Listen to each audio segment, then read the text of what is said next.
Pria itu dan sahabat barunya mengikuti ujian masuk Sekte Abadi untuk pertama kalinya. Namun saat mereka tiba, pemandangan di depan mereka hampir membuat rahang mereka jatuh karena peri cantik yang memimpin ujian itu baru saja satu kereta dengan mereka belum lama ini. Saat itu mereka benar-benar mengira dia hanyalah peserta ujian lainnya. Jadi karena kebaikan hati, mereka membocorkan setiap soal ujian yang telah mereka beli dengan harga mahal. Siapa sangka, ternyata dia adalah ketua pengujinya. Mereka berdua berpikir pasti akan langsung ditendang keluar saat itu juga. Tetapi selama tes akar spiritual, saudaranya itu entah bagaimana membangkitkan akar spiritual bujangan yang murni yang hanya muncul sekali dalam 10.000 tahun. Dan pria itu sendiri membangkitkan akar spiritual pedang yang sangat langka. Namanya Lu Yang, dan dia sudah berada di dunia ini selama lebih dari 10 tahun. Hari ini adalah pertama kalinya dia mengikuti ujian masuk Sekte Abadi. Di tengah perjalanan, Lu Yang bertemu dengan Meng Jingzhou. Meng Jingzhou juga sedang menuju ujian masuk Sekte Pencari Dao, jadi dia mengajak Lu Yang untuk berbagi kereta dengannya. Tanpa disangka, mereka berdua langsung cocok dan dengan cepat menjadi teman. Di pertengahan jalan, hujan deras tiba-tiba turun, dan mereka berpapasan dengan seorang wanita yang luar biasa cantik. Karena mereka sudah berada di kaki gunung Sekte Pencari Dao, keduanya mengira wanita itu juga seorang kandidat. Jadi mereka mempersilakannya masuk ke dalam kereta untuk berteduh dari hujan. Wanita itu tidak menolak. Setelah masuk, dia memperkenalkan dirinya dengan sopan. "Namaku Yunji. Terima kasih untuk kalian berdua." Meng Jingzhou segera tersenyum. "Kalau begitu, ini pasti takdir. Saudara Lu dan aku baru saja membicarakan tentang ujian masuk Sekte Pencari Dao. Nona Yun, kau mungkin bisa ikut mendengarkan juga. Ini bisa sangat berguna." Kemudian dia membeberkan semua yang telah dia dengar. Sekte Pencari Dao adalah salah satu dari 5 sekte abadi yang besar, dan standar penerimaannya sangatlah ketat. Pertama, pendaftar harus berusia di bawah 16 tahun. Kedua, akar spiritual mereka tidak boleh terlalu lemah. Terakhir, mereka harus lulus 2 ujian. Ujian pertama adalah tentang pilihan. Saat pedang terbang kehilangan kendali, kandidat harus memilih di antara 2 pilihan. Membiarkan pedang itu menusuk 5 orang hingga mati, atau mengubah arahnya sehingga hanya membunuh 1 orang. Ujian kedua adalah tentang kejujuran. Kandidat harus berdiri di depan cermin yang bisa membedakan kejujuran dari kebohongan. Setiap pertanyaan harus dijawab dengan jujur dan tidak boleh ada kebohongan. Hanya setelah lulus kedua ujian itulah seseorang bisa menjadi murid Sekte Pencari Dao. Karena ini adalah ujian pertama Lu Yang, dia mendengarkan dengan rasa ingin tahu yang besar dan langsung mengangkat tangannya untuk bertanya. Namun Yunji juga mengangkat tangannya. Jadi Meng Jingzhou memutuskan wanita harus didahulukan dan membiarkannya bicara. Yunji menatapnya dengan ekspresi yang aneh. "Rincian ujian ini adalah rahasia sekte. Bolehkah aku bertanya dari mana Tuan Muda Meng mendengarnya?" Meng Jingzhou membuka kipas lipatnya dengan jentikan yang dramatis. Di kipas itu tertulis 2 kata besar, "Aku kaya." "Aku tidak akan menyembunyikannya dari kalian berdua. Aku menghabiskan banyak uang untuk membeli informasi ini dari seorang tetua Sekte Pencari Dao. Karena takdir menyatukan kita hari ini, aku memberitahu kalian, tapi jangan disebarluaskan." Lu Yang terpaku di tempatnya. Bukankah ini sama saja dengan curang? Mereka sudah sedekat ini dengan sekte. Jika ada kultivator kuat yang tak sengaja mendengar mereka akan tamat bahkan sebelum ujian dimulai. Meng Jingzhou buru-buru menutup mulutnya. "Saudara Lu, tenanglah. Keretaku bukanlah kereta biasa. Ini adalah kereta 3 tanpa." Lu Yang membeku. "Apa sebenarnya kereta 3 tanpa itu?" Meng Jingzhou menjelaskan. "Pertama, tanpa halangan. Kereta ini punya penglihatan satu arah dari dalam, jadi kita bisa melihat semua yang ada di luar. Kedua, tanpa guncangan. Dengan peredam kejut kelas atas dan kuda dewa ribuan mil, bahkan jalan terburuk pun terasa mulus. Ketiga, tanpa pelacakan. Kereta ini memiliki mode privasi, jadi indera spiritual dari luar tidak bisa menembus masuk ke dalamnya sama sekali. Singkatnya, kereta ini aman, nyaman, dan memiliki jangkauan yang gila." Baru setelah itu Lu Yang menghela napas lega. Sesaat, dia pikir ujian pertamanya sudah berakhir sebelum dimulai. Karena si Emen itu, dia langsung berkata, "Saudara Meng, kalau begitu jelaskan lebih rinci. Lebih baik lagi, beritahu aku cara yang pasti untuk lulus." Meng Jingzhou dan Yunji sama-sama terdiam. Jadi mereka mengira Lu Yang adalah orang yang jujur, padahal kenyataannya dia hanya takut ketahuan. Tak lama kemudian, mereka berdua tiba di Sekte Pencari Dao. Saat mereka melangkah ke dalam formasi besar pelindung sekte, Lu Yang dan Meng Jingzhou benar-benar terpukau. Ini adalah pertama kalinya mereka melihat begitu banyak kultivator di satu tempat. Luyang tidak bisa menahan perasaan sedikit gugup, khawatir akar spiritualnya mungkin terlalu lemah dan bakatnya tidak cukup. Dia baru saja hendak bertanya apakah Yunji juga gugup, namun mendapati bahwa bunga teratai telah muncul di bawah kakinya, mengangkatnya ke udara. Dia melewati kerumunan dan mendarat di antara murid inti Sekte Pencari Dao, sementara setiap murid membungkuk hormat padanya. Kemudian Yunji menghadap kerumunan dan berkata, "Terima kasih semuanya telah menunggu. Aku adalah kakak senior dari Sekte Pencari Dao, dan aku akan memimpin ujian ini. Dengan ini aku mengumumkan bahwa ujian resmi dimulai." Setelah mengatakan itu, dia bahkan menoleh dengan senyum tipis yang penuh arti ke arah Luyang dan Meng Jingzhou, yang keduanya membeku karena terkejut. Luyang hanya memiliki satu pikiran tersisa di kepalanya. Habislah sudah. Benar-benar tamat. Mereka benar-benar berdiskusi tentang cara mencontek tepat di depan pengujinya. Bukankah itu sama saja mencari mati? Dia menatap Meng Jingzhou dengan cemas. "Saudara Meng, dia tidak akan langsung menendang kita keluar, kan?" Namun, Meng Jingzhou langsung terbakar semangat juang. "Apa yang kau takutkan? Jika kita benar-benar dikeluarkan, kita anggap saja itu sebuah penghinaan." Berlatih seperti orang gila, menemukan pertemuan keberuntungan tanpa akhir, menembus langit, dan suatu hari membuat kelima sekte abadi besar tunduk menatap kita. Tapi Luyang masih merasa gelisah dan menatap kakak senior Yunji lagi. Karena dia belum membongkar rahasia mereka, itu berarti mereka masih punya peluang. Lagi pula, ini adalah satu-satunya kesempatan Luyang untuk mengubah nasibnya di kehidupan ini. Jadi keduanya saling merangkul pundak satu sama lain dan memaksakan diri masuk ke dalam barisan. Orang yang bertanggung jawab menguji akar spiritual adalah Dai Bufan. Metodenya terlihat persis seperti dokter tua yang sedang memeriksa denyut nadi seseorang. Dengan 2 jari di pergelangan tangan, dia bisa menilai fondasi seseorang dengan akurat. Beberapa kandidat diketahui memiliki akar spiritual ganda elemen air dan kayu, lalu lulus dengan lancar. Seorang biksu muda dari kuil gantung ketahuan berbohong dalam sekilas dan langsung disuruh pulang. Orang lain ditemukan memiliki garis keturunan suku barbar kuno yang sangat langka dan langsung lulus di tempat. Segera tibalah giliran Meng Jingzhou. Awalnya, Dai Bufan tidak menaruh harapan tinggi, tapi saat jari telunjuk dan tenggahnya menyentuh pergelangan tangan Meng Jingzhou, matanya mendadak terbelalak. Ternyata ini adalah akar spiritual anjing tunggal. Meng Jingzhou langsung meledak amarahnya di tempat, menggebrak meja berkali-kali. Akar spiritual anjing tunggal macam apa itu? Apa itu berarti aku akan melajang seumur hidup? Aku mungkin tidak tahu banyak, tapi jangan coba-coba menipuku. Pada saat itu, suara tenang kakak senior Yunji terdengar lembut. "Adik seperguruan Dai tidak berbohong padamu. Kau memang memiliki akar spiritual anjing tunggal, meskipun itu adalah nama resminya."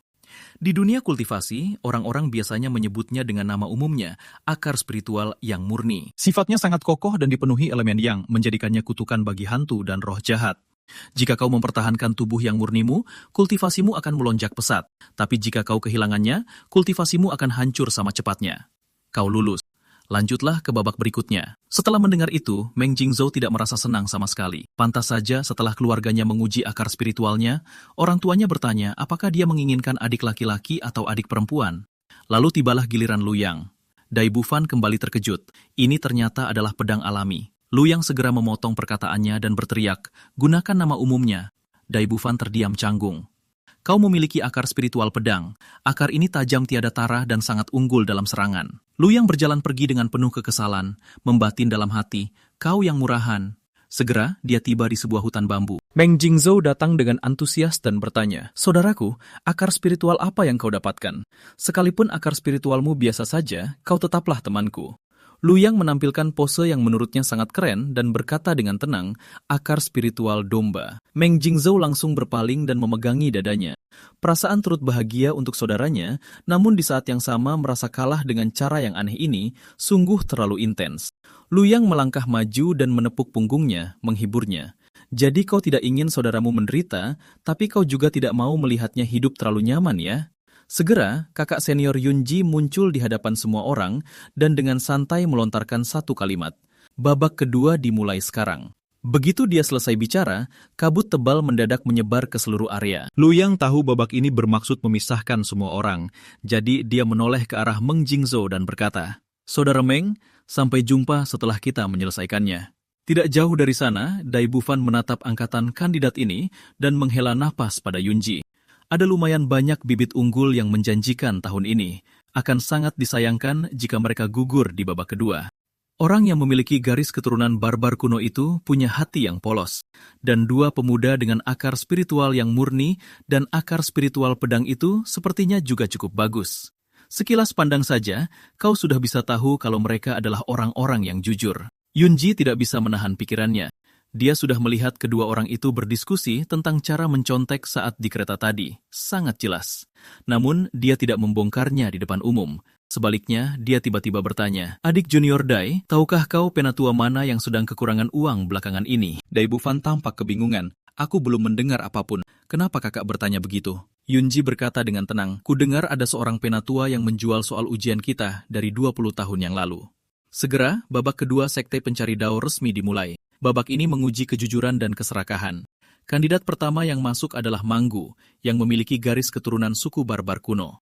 Dia berdiri di tepi sungai, memegang sebuah kapak usang. Dengan satu ayunan santai, kapak tua itu terlepas dari tangannya dan jatuh ke sungai.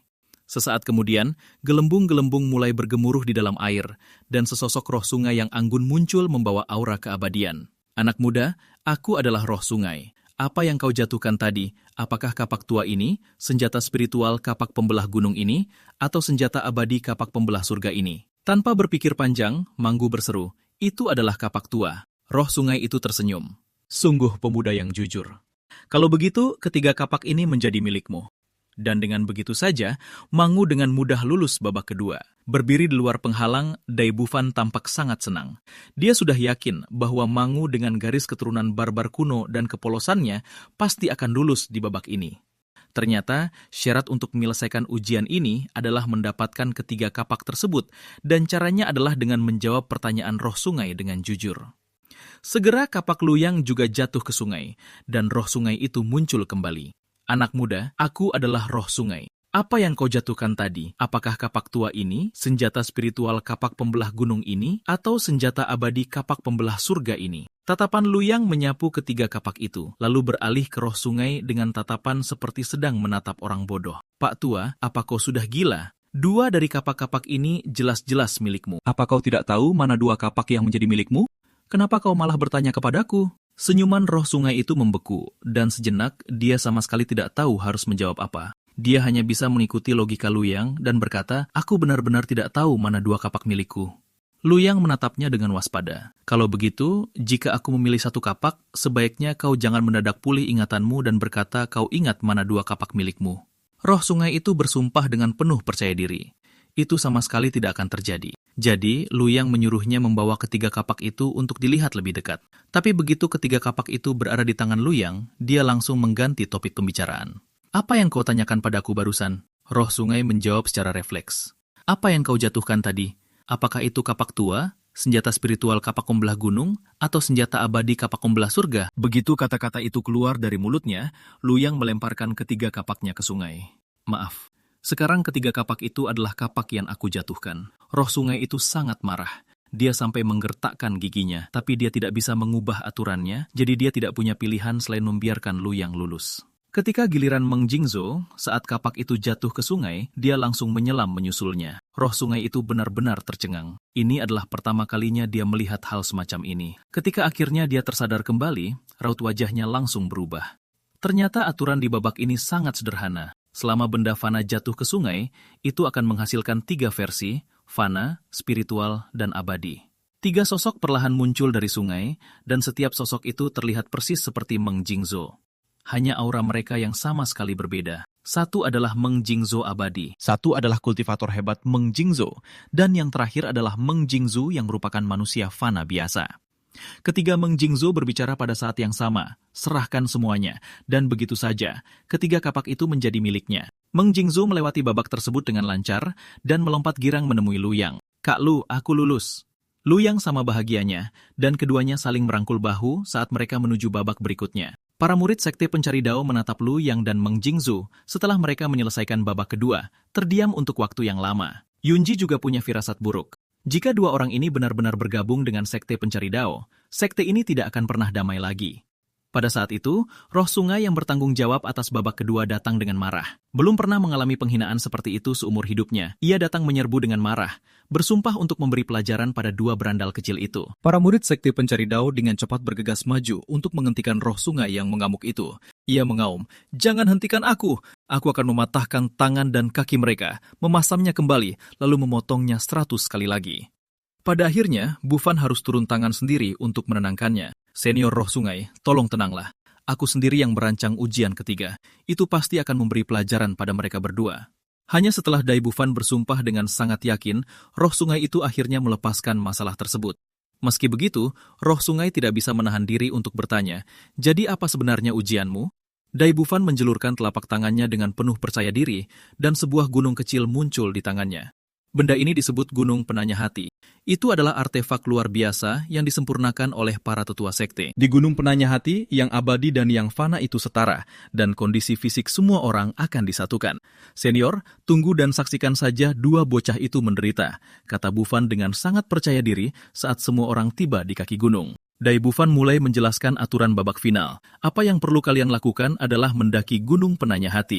Semakin tinggi kalian mendaki, semakin kuat pikiran kalian terbukti. Tidak ada batasan waktu untuk ujian ini. Pusaka atau alat ajaib, kalian bebas menggunakannya. Selama kalian mencapai anak tangga ke-50, kalian lulus." Begitu dia selesai berbicara, Mangu melangkah maju lebih dulu. 10 langkah pertama mudah baginya, tetapi pada saat ia mencapai anak tangga ke-29, keringat sudah mulai mengalir di punggungnya. Ia tidak punya pilihan selain berhenti.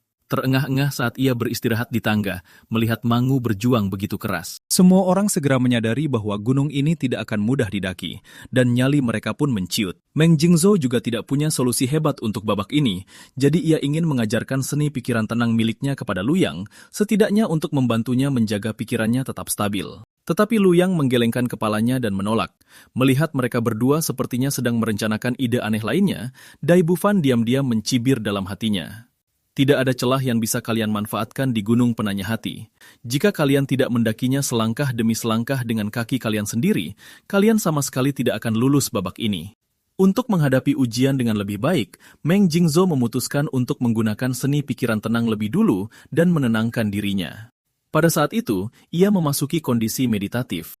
Pikirannya tidak menyimpan satupun pikiran liar, seolah-olah ia telah menyatu dengan alam itu sendiri. Tetapi tepat saat ia mulai mengantuk, pukulan berat tiba-tiba membangunkannya di tempat. Meng Jingzhou membuka matanya dan menatap Luyang dengan ekspresi memelas. "Kak Lu, kenapa kau memukulku?" Luyang menunjuk ke arah para peserta yang berjuang menaiki tangga dan membentak. "Kau masih berani bertanya? Eksperimenku sudah selesai. Aku sudah menggambar diagramnya dan aku sudah menunggumu selama 2 jam penuh. Lihat seberapa jauh orang lain sudah mendaki." Baru pada saat itulah Meng Jingzhou kembali ke kenyataan. Ia segera meraih tangan Luyang dan bersiap untuk menyusur. Tetapi Luyang menghentikannya. "Apa kau punya pusaka ajaib tajam yang bisa menebang pohon?" Meng Jingzhou mendengar ini dan menarik sebuah belati dari jubahnya. "Kak, aku kebetulan punya. Salah satu tetua klanku menyelipkan ini padaku untuk pertahanan diri.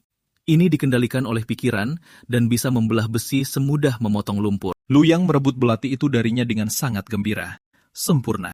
Dengan benda ini, kita tidak perlu menderita menggunakan metode bodoh untuk mendaki gunung itu.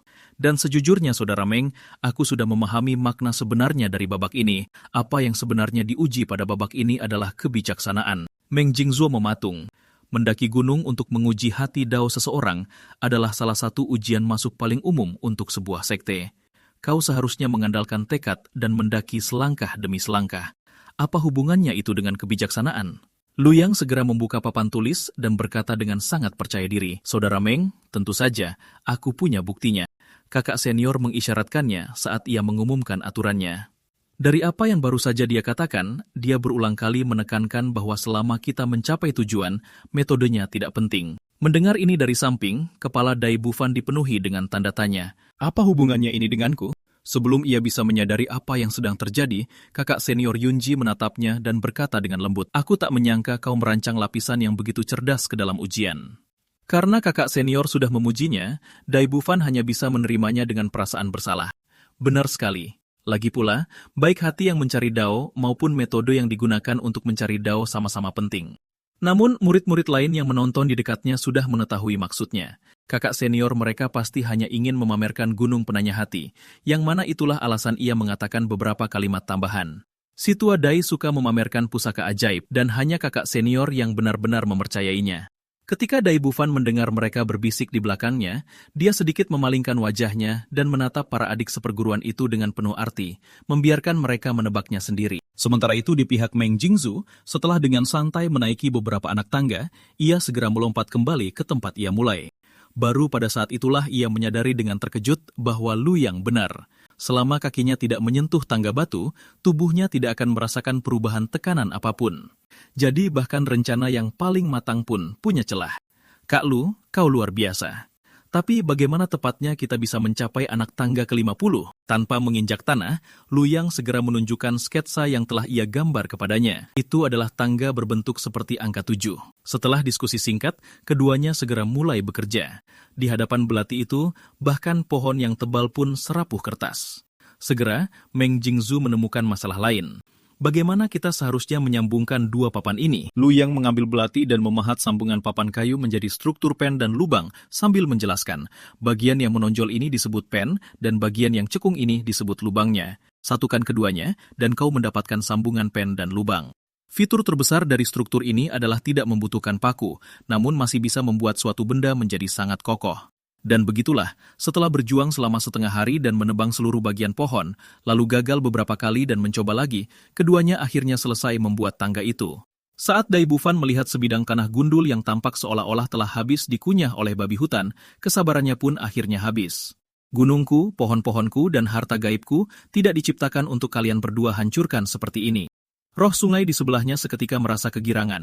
Boleh juga, Dai kecil. Demi memilih bakat untuk sekte ini, kau tidak hanya membeberkan celah dan aturan gunung penanya hati, tapi juga mengorbankan sebidang hutan yang begitu luas. Betapa mulianya dirimu. Bahkan kakak seperguruan senior Yunji menoleh sedikit dan memujinya. Dai Bufan, kau melakukan tugasmu dengan baik. Dai Bufan hanya bisa menelan harga dirinya. Itu memang sudah tugasku, tapi roh sungai itu masih belum berniat melepaskannya. Dai kecil, dengan begitu banyak orang di sini, hanya kedua bocah itu yang benar-benar memahami upayamu yang melelahkan. Kau harus menjaga mereka baik-baik di masa depan. Sambil berbicara, dia menunjuk ke atas.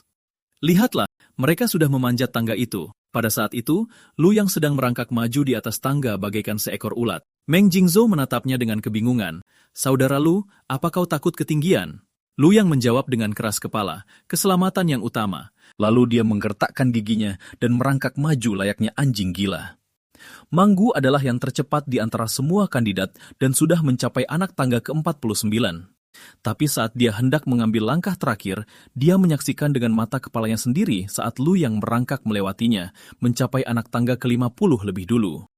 Namun, Lu Yang tidak pernah menduga bahwa saat kakinya mendarat di atas tangga batu, gravitasi juga akan runtuh dan menghantamkan wajahnya langsung ke tanah. Namun, Lu Yang dan mencoba memperingatkan Meng Jingzhou di belakangnya, tapi semuanya sudah terlambat. Meng Jingzhou juga ikut merasakan keakraban yang intim dengan tanah. Tetap saja, dia benar-benar pantas menjadi sahabat Lu Yang yang sepemikiran. Walaupun dengan darah yang menutupi seluruh wajahnya, dia tidak lupa untuk menyelamatinya lebih dulu. Saudara Lu, selamat karena telah meraih posisi pertama. Begitu saja mereka berdua mengklaim posisi pertama dan kedua, sementara Manggu hanya bisa dengan menyesal puas di posisi ketiga. Setelah menenangkan dirinya, Lu Yang duduk di tangga, lalu berteriak ke arah orang-orang di bawah. Calon sesama murid, kalian pasti bisa. Meng Jingzhou tertular oleh semangatnya dan mengangkat tangannya, berteriak, ayo kita soraki mereka bersama-sama. Bahkan Manggu pun bergabung dengan mereka dan mulai ikut berteriak. Mungkin sorakan mereka benar-benar telah menginspirasi semua orang, karena satu persatu kandidat mengaum penuh usaha dan akhirnya menerjang naik ke anak tangga ke-50. Melihat hal ini, Dai Bufan tidak bisa menahan bibirnya untuk tidak melengkung menjadi senyuman tipis. Dua bocah itu memang cukup menarik. Ekspresi dingin kakak seperguruan senior Yunji hampir tidak berubah. Dia hanya memberikan gumaman lembut, menunjukkan persetujuannya. Baru saja Lu Yang dan saudara baiknya telah berhasil lulus ujian sekte pencari Dao melalui kekuatan mereka sendiri. Dengan lambaian tangan indah Yunji, kabut membubung ke udara dan membentuk awan, mengangkat semua orang ke atas. Berdiri di atas awan, semua orang tercengang oleh pemandangan luar biasa di dalam sekte pencari Dao. Sebagai saudara baik Lu Yang, Meng Jingzhou tentu saja ingin mengajaknya untuk mengagumi pemandangan itu bersama. Namun, saat Meng Jingzhou berbalik, dia mendapati Luyang sedang gemetar di atas awan itu. Meng Jingzhou tak kuasa menahan tawanya karena tidak percaya. Untuk menyembuhkan rasa takut Luyang terhadap ketinggian, dia langsung menyeretnya ke tepi awan. Tetapi Luyang menempel pada Meng Jingzhou seperti gurita dan menolak untuk melepaskannya apapun yang terjadi. Karena tidak punya pilihan lain, Meng Jingzhou secara paksa mencongkel kelopak matanya agar terbuka. Saudara Lu, lihatlah baik-baik keindahan sekte pencari Dao ini. Saat Luyang akhirnya mengumpulkan keberaniannya dan menatap pegunungan menjulang yang menembus awan, satu umpatan astaga bergema di seluruh penjuru langit. Kakak seperguruan senior Yunji dengan tenang mulai memperkenalkan sekte tersebut kepada mereka. Inti dari sekte pencari Dao terdiri dari 9 puncak. Yang berada di tengah disebut puncak gerbang surga, tempat master sekte berdiam. 8 puncak lainnya adalah milik 8 tetua. Di luar itu, beberapa puncak digunakan sebagai tempat uji coba sekte, sementara yang lain adalah tempat bagi para murid untuk berkultivasi. Ada juga area terlarang yang sangat berbahaya. Selama sebulan ke depan, kalian boleh menjelajahi sekte ini sendiri. Setelah 1 bulan, kalian masing-masing harus memilih seorang tetua untuk dijadikan guru kalian. Tentu saja, itu tergantung pada apakah tetua tersebut bersedia menerima kalian. Setelah mendengar ini, Mangu segera bertanya, apakah kami hanya bisa memilih para tetua? Bisakah kami memilih master sekte saja? Kakak seperguruan senior Yunji menoleh sedikit dan berkata itu mungkin saja, lalu menambahkan, namun master sekte tidak pernah suka mengajar murid, jadi peluang keberhasilannya sangatlah kecil. Sementara itu, di dalam aula pertemuan di puncak gerbang surga, sebuah cermin air yang mulus melayang di udara. Di bawah pengaruh mantra tersebut, cermin itu telah menunjukkan seluruh proses dari ketiga ujian tersebut. 8 sosok menyaksikan pemandangan itu, beberapa mengangguk, beberapa menggelengkan kepala, beberapa memuji, dan beberapa memarahi sembari mereka mendiskusikan para kandidat. Bocah Mangu itu memiliki darah murni barbar kuno. Dengan kekuatan brutal yang tak terkalahkan di antara teman sebayanya itu, dia sangat sempurna untuk mewarisi warisanku. Tubuh abadi berbulu itu kebal terhadap segala metode. Aku sudah sangat lama tidak melihat yang seperti itu. Li Haoran memiliki akar spiritual api. Dia akan menjadi bibit yang bagus untuk alkimia atau pemurnian artefak, meskipun temperamennya sedikit terlalu berapi-api. Tetua kedua Bayan menoleh ke orang di sebelahnya dan berkata bahwa bocah keluarga Meng dan Luyang juga merupakan bakat kelas 1, dan cara mereka menyelesaikan ujian cukup kreatif. Bagaimana kalau kau saja yang bersusah payah untuk menerima mereka, kakak tertua? Tetua pertama Kim Jong-yan menyilangkan tangannya dan berkata, kalau kau sangat menyukai kedua bocah itu, kakak kedua, kenapa kau tidak menerima mereka sendiri? Tetua kedua Bayan langsung membalas, kau hanya memiliki 1 murid dan murid itu sudah menyelesaikan pelatihanmu. Apa kau berencana untuk bersantai saja sampai masa pensiunmu tiba? Tetua pertama langsung mengibaskan tangannya untuk mengusirnya. Enyahlah kau. Siapapun yang menerima 2 pembuat onar itu bisa melupakan kedamaian di sisa hidup mereka. Aku hanya ingin pensiun dengan aman. Kau saja yang ambil mereka, kakak kedua. Mendengar ini, tetua kedua hampir kehilangan kesabarannya. Pencuri tua, apa kau percaya aku akan menerimamu sebagai muridku lebih dulu? Kedelapan tetua itu semuanya bersikap sangat sopan, tapi saat dihadapkan pada 2 jenius akar spiritual kelas atas itu, tak satu pun dari mereka yang menunjukkan sedikit pun keinginan untuk menerima mereka. Pada saat itu, dalam proyeksi cermin air, Yunji menahan Luyang dan Meng Jingzhou di belakang sendirian. Keduanya merasa sangat gugup, takut kalau Yunji akan menghukum mereka karena mencoba berbuat curang sebelumnya. Setelah menatap mereka cukup lama, Yunji perlahan berkata, aku tidak menyangka kalian berdua bisa lulus ujian dan bahkan berada di peringkat atas, tapi jangan bersikap sombong. Manggu dari garis keturunan barbar kuno, Tao Yaoye dengan tubuh abadi berbulu di belakang kalian, dan Li Haoran dengan akar spiritual api adalah bakat yang tidak kalah dari kalian. Begitu Meng Jingzhou mendengar kata bakat, dia seketika menjadi luar biasa percaya diri. Tubuh abadi berbulu jauh lebih langka daripada akar spiritual tunggal. Namun kakak seperguruan senior mengatakan bahwa dia berada di bawah kita. Itu jelas berarti kakak seperguruan senior lebih menghargai kita, jelas Luyang dengan pasrah. Kurasa maksud kakak seperguruan senior adalah saat mengantre di babak pertama, tubuh abadi berbulu itu berdiri di belakang kita. Meng Jingzhou sontak merasa malu. Jadi itu maksudnya. Melihat betapa liarnya pikiran mereka berkelana, nada bicara kakak seperguruan senior menjadi lebih serius. Walaupun kalian berdua tampil dengan baik, kalian tidak boleh menjadi sombong atau cepat berpuas diri. Mulai sekarang, kalian harus tetap rendah hati dan menjauhkan diri dari kesombongan serta ketidaksabaran. Karena kalian memberiku tumpangan tadi, aku akan memberi kalian berdua sebuah kesempatan. Meng Jingzhou, kau memiliki akar spiritual yang murni. Ki dan darahmu meluap-luap sehingga menjadikanmu sebagai kutukan bagi para hantu dan roh jahat. Di antara 8 tetua, tetua ketiga yang paling memahami jalan ini, jadi kamu bisa menjadikannya sebagai gurumu. Sedangkan Luyang, kamu memiliki akar spiritual pedang, bibit alami dari jalan pedang. Orang di sekte kita yang paling ahli dalam ilmu pedang adalah guruku, sang ketua sekte sendiri. Kamu harus menjadikannya sebagai gurumu. Meng Jingzhou sangat gembira dan buru-buru berterima kasih kepadanya. Namun, Luyang segera menyuarakan keraguan di hatinya. Tapi kakak senior, bukankah kakak baru saja bilang kalau ketua sekte tidak pernah suka mengajar murid? Kakak senior Yunji mengibaskan tangannya dengan santai. Soal menerima murid, aku bisa membuat keputusan itu mewakili guru. Setelah kakak senior Yunji pergi, Luyang dan Meng Jingzhou menuju kediaman gua mereka masing-masing. Dari apa yang baru saja dia katakan, jelas bahwa alih-alih murid yang memilih guru mereka, para tetua yang akan mengawasi kinerja semua orang selama sebulan ke depan dan memilih muridnya sendiri. Meng Jingzhou menoleh ke arah Luyang dan bertanya, lalu apa yang harus kita lakukan untuk menarik perhatian orang-orang tua itu?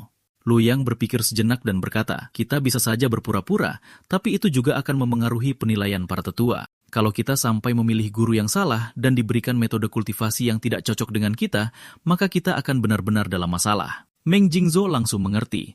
Jadi pada dasarnya, kita lakukan saja apa yang biasa kita lakukan. Lalu kenapa kamu buang-buang kata untuk membicarakan hal itu? Keesokan paginya, Luyang bangun sangat pagi.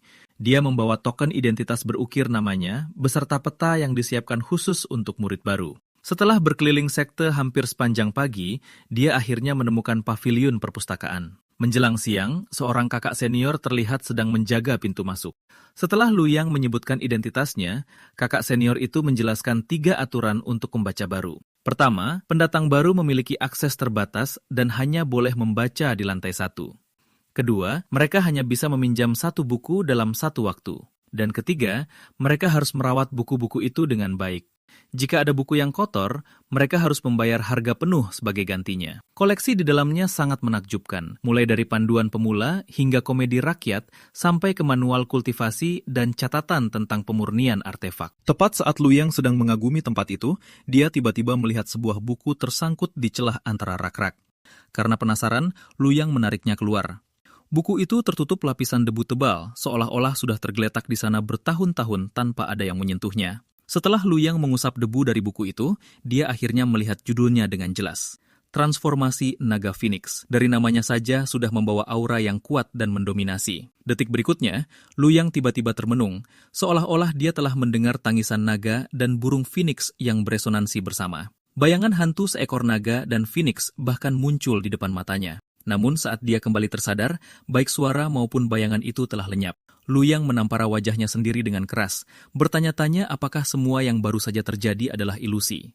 Tidak, perasaan itu terlalu nyata. Mungkin sama seperti tokoh utama dalam sebuah novel, dia baru saja tersandung pada suatu peluang besar yang tersembunyi. Luyang langsung kegirangan dan membalik halaman pertamanya. Tanpa diduga, ujung halamannya sangat tajam dan tak sengaja menggores jarinya. Beberapa tetes darah jatuh ke atas kertas itu. Detik berikutnya, sesuatu yang aneh terjadi. Buku kuno itu tiba-tiba memancarkan cahaya keemasan, seolah ada sesuatu yang disegel di dalamnya hendak meledak keluar. Luyang bahkan merasa seakan-akan ada eksistensi kuat yang telah mengunci pandangan ke arahnya. Perasaan itu menjadi semakin jelas hingga akhirnya eksistensi kuat itu berbicara. Sebuah suara menembus cahaya keemasan itu. Kamu mengotori bukunya. Luyang mengikuti arah suara itu dan menyadari bahwa yang berbicara sebenarnya adalah kakak senior di pintu masuk paviliun perpustakaan. Tapi Luyang terlalu heboh dan langsung pamer padanya. Kakak senior, buku ini benar-benar luar biasa. Apa kakak tidak lihat yang tadi? Mendengar itu, kakak senior merebut buku itu darinya. Apa yang ajaib dari ini? Cahaya keemasan tadi disebabkan oleh formasi paviliun perpustakaan. Itu menandai buku-buku yang telah dikotori. Namun saat dia melihat judulnya dengan jelas, ekspresinya berubah drastis. Dia bergumam pelan. Ini benar-benar buku terlarang yang legendaris itu. Kukira buku seperti ini sudah dibersihkan dan dihancurkan. Siapa yang menyembunyikannya di sini? Saat Luyang mendengar itu, hatinya seketika diliputi kegembiraan. Dia tak menyangka keberuntungannya akan sebaik ini. Menemukan sebuah buku kuno terlarang tepat saat ia masuk ke paviliun perpustakaan. Jadi dia segera bertanya, kakak senior, sebenarnya ini buku macam apa? Ekspresi kakak senior itu berubah beberapa kali sebelum akhirnya dia menjelaskan. Ini adalah buku yang mencatat proses kawin naga dan burung phoenix dengan sangat detail. Karena isinya terlalu rinci, klan naga dan klan phoenix mengajukan keluhan bersama. Jadi buku ini masuk dalam daftar buku terlarang. Luyang seketika terdiam. Jadi pada dasarnya ini cuma materi dewasa yang aneh. Dan padahal dia sempat berpikir kalau dia baru saja mendapatkan suatu peluang besar yang tersembunyi. Pada saat itu, Luyang tiba-tiba teringat bahwa mengotori buku berarti dia harus membayar ganti rugi. Jadi dia bertanya tanpa rasa malu, "Kakak senior, karena ini pelanggaran pertamaku, apa mungkin kita bisa membiarkannya saja?" Ujung mata kakak senior itu berkedut keras. Lalu dia diam-diam menyelipkan buku itu ke dalam lengan bajunya. Transformasi naga Phoenix apa? Sekte pencari Dao adalah sekte yang lurus dan benar. Mana mungkin kita punya buku terlarang seperti itu? Jangan bicara sembarangan. Kata-kata yang ceroboh bisa menyinggung klan naga dan juga klan Phoenix. Luyang segera mengerti. Kakak senior itu ingin menutupi keberadaan buku tersebut.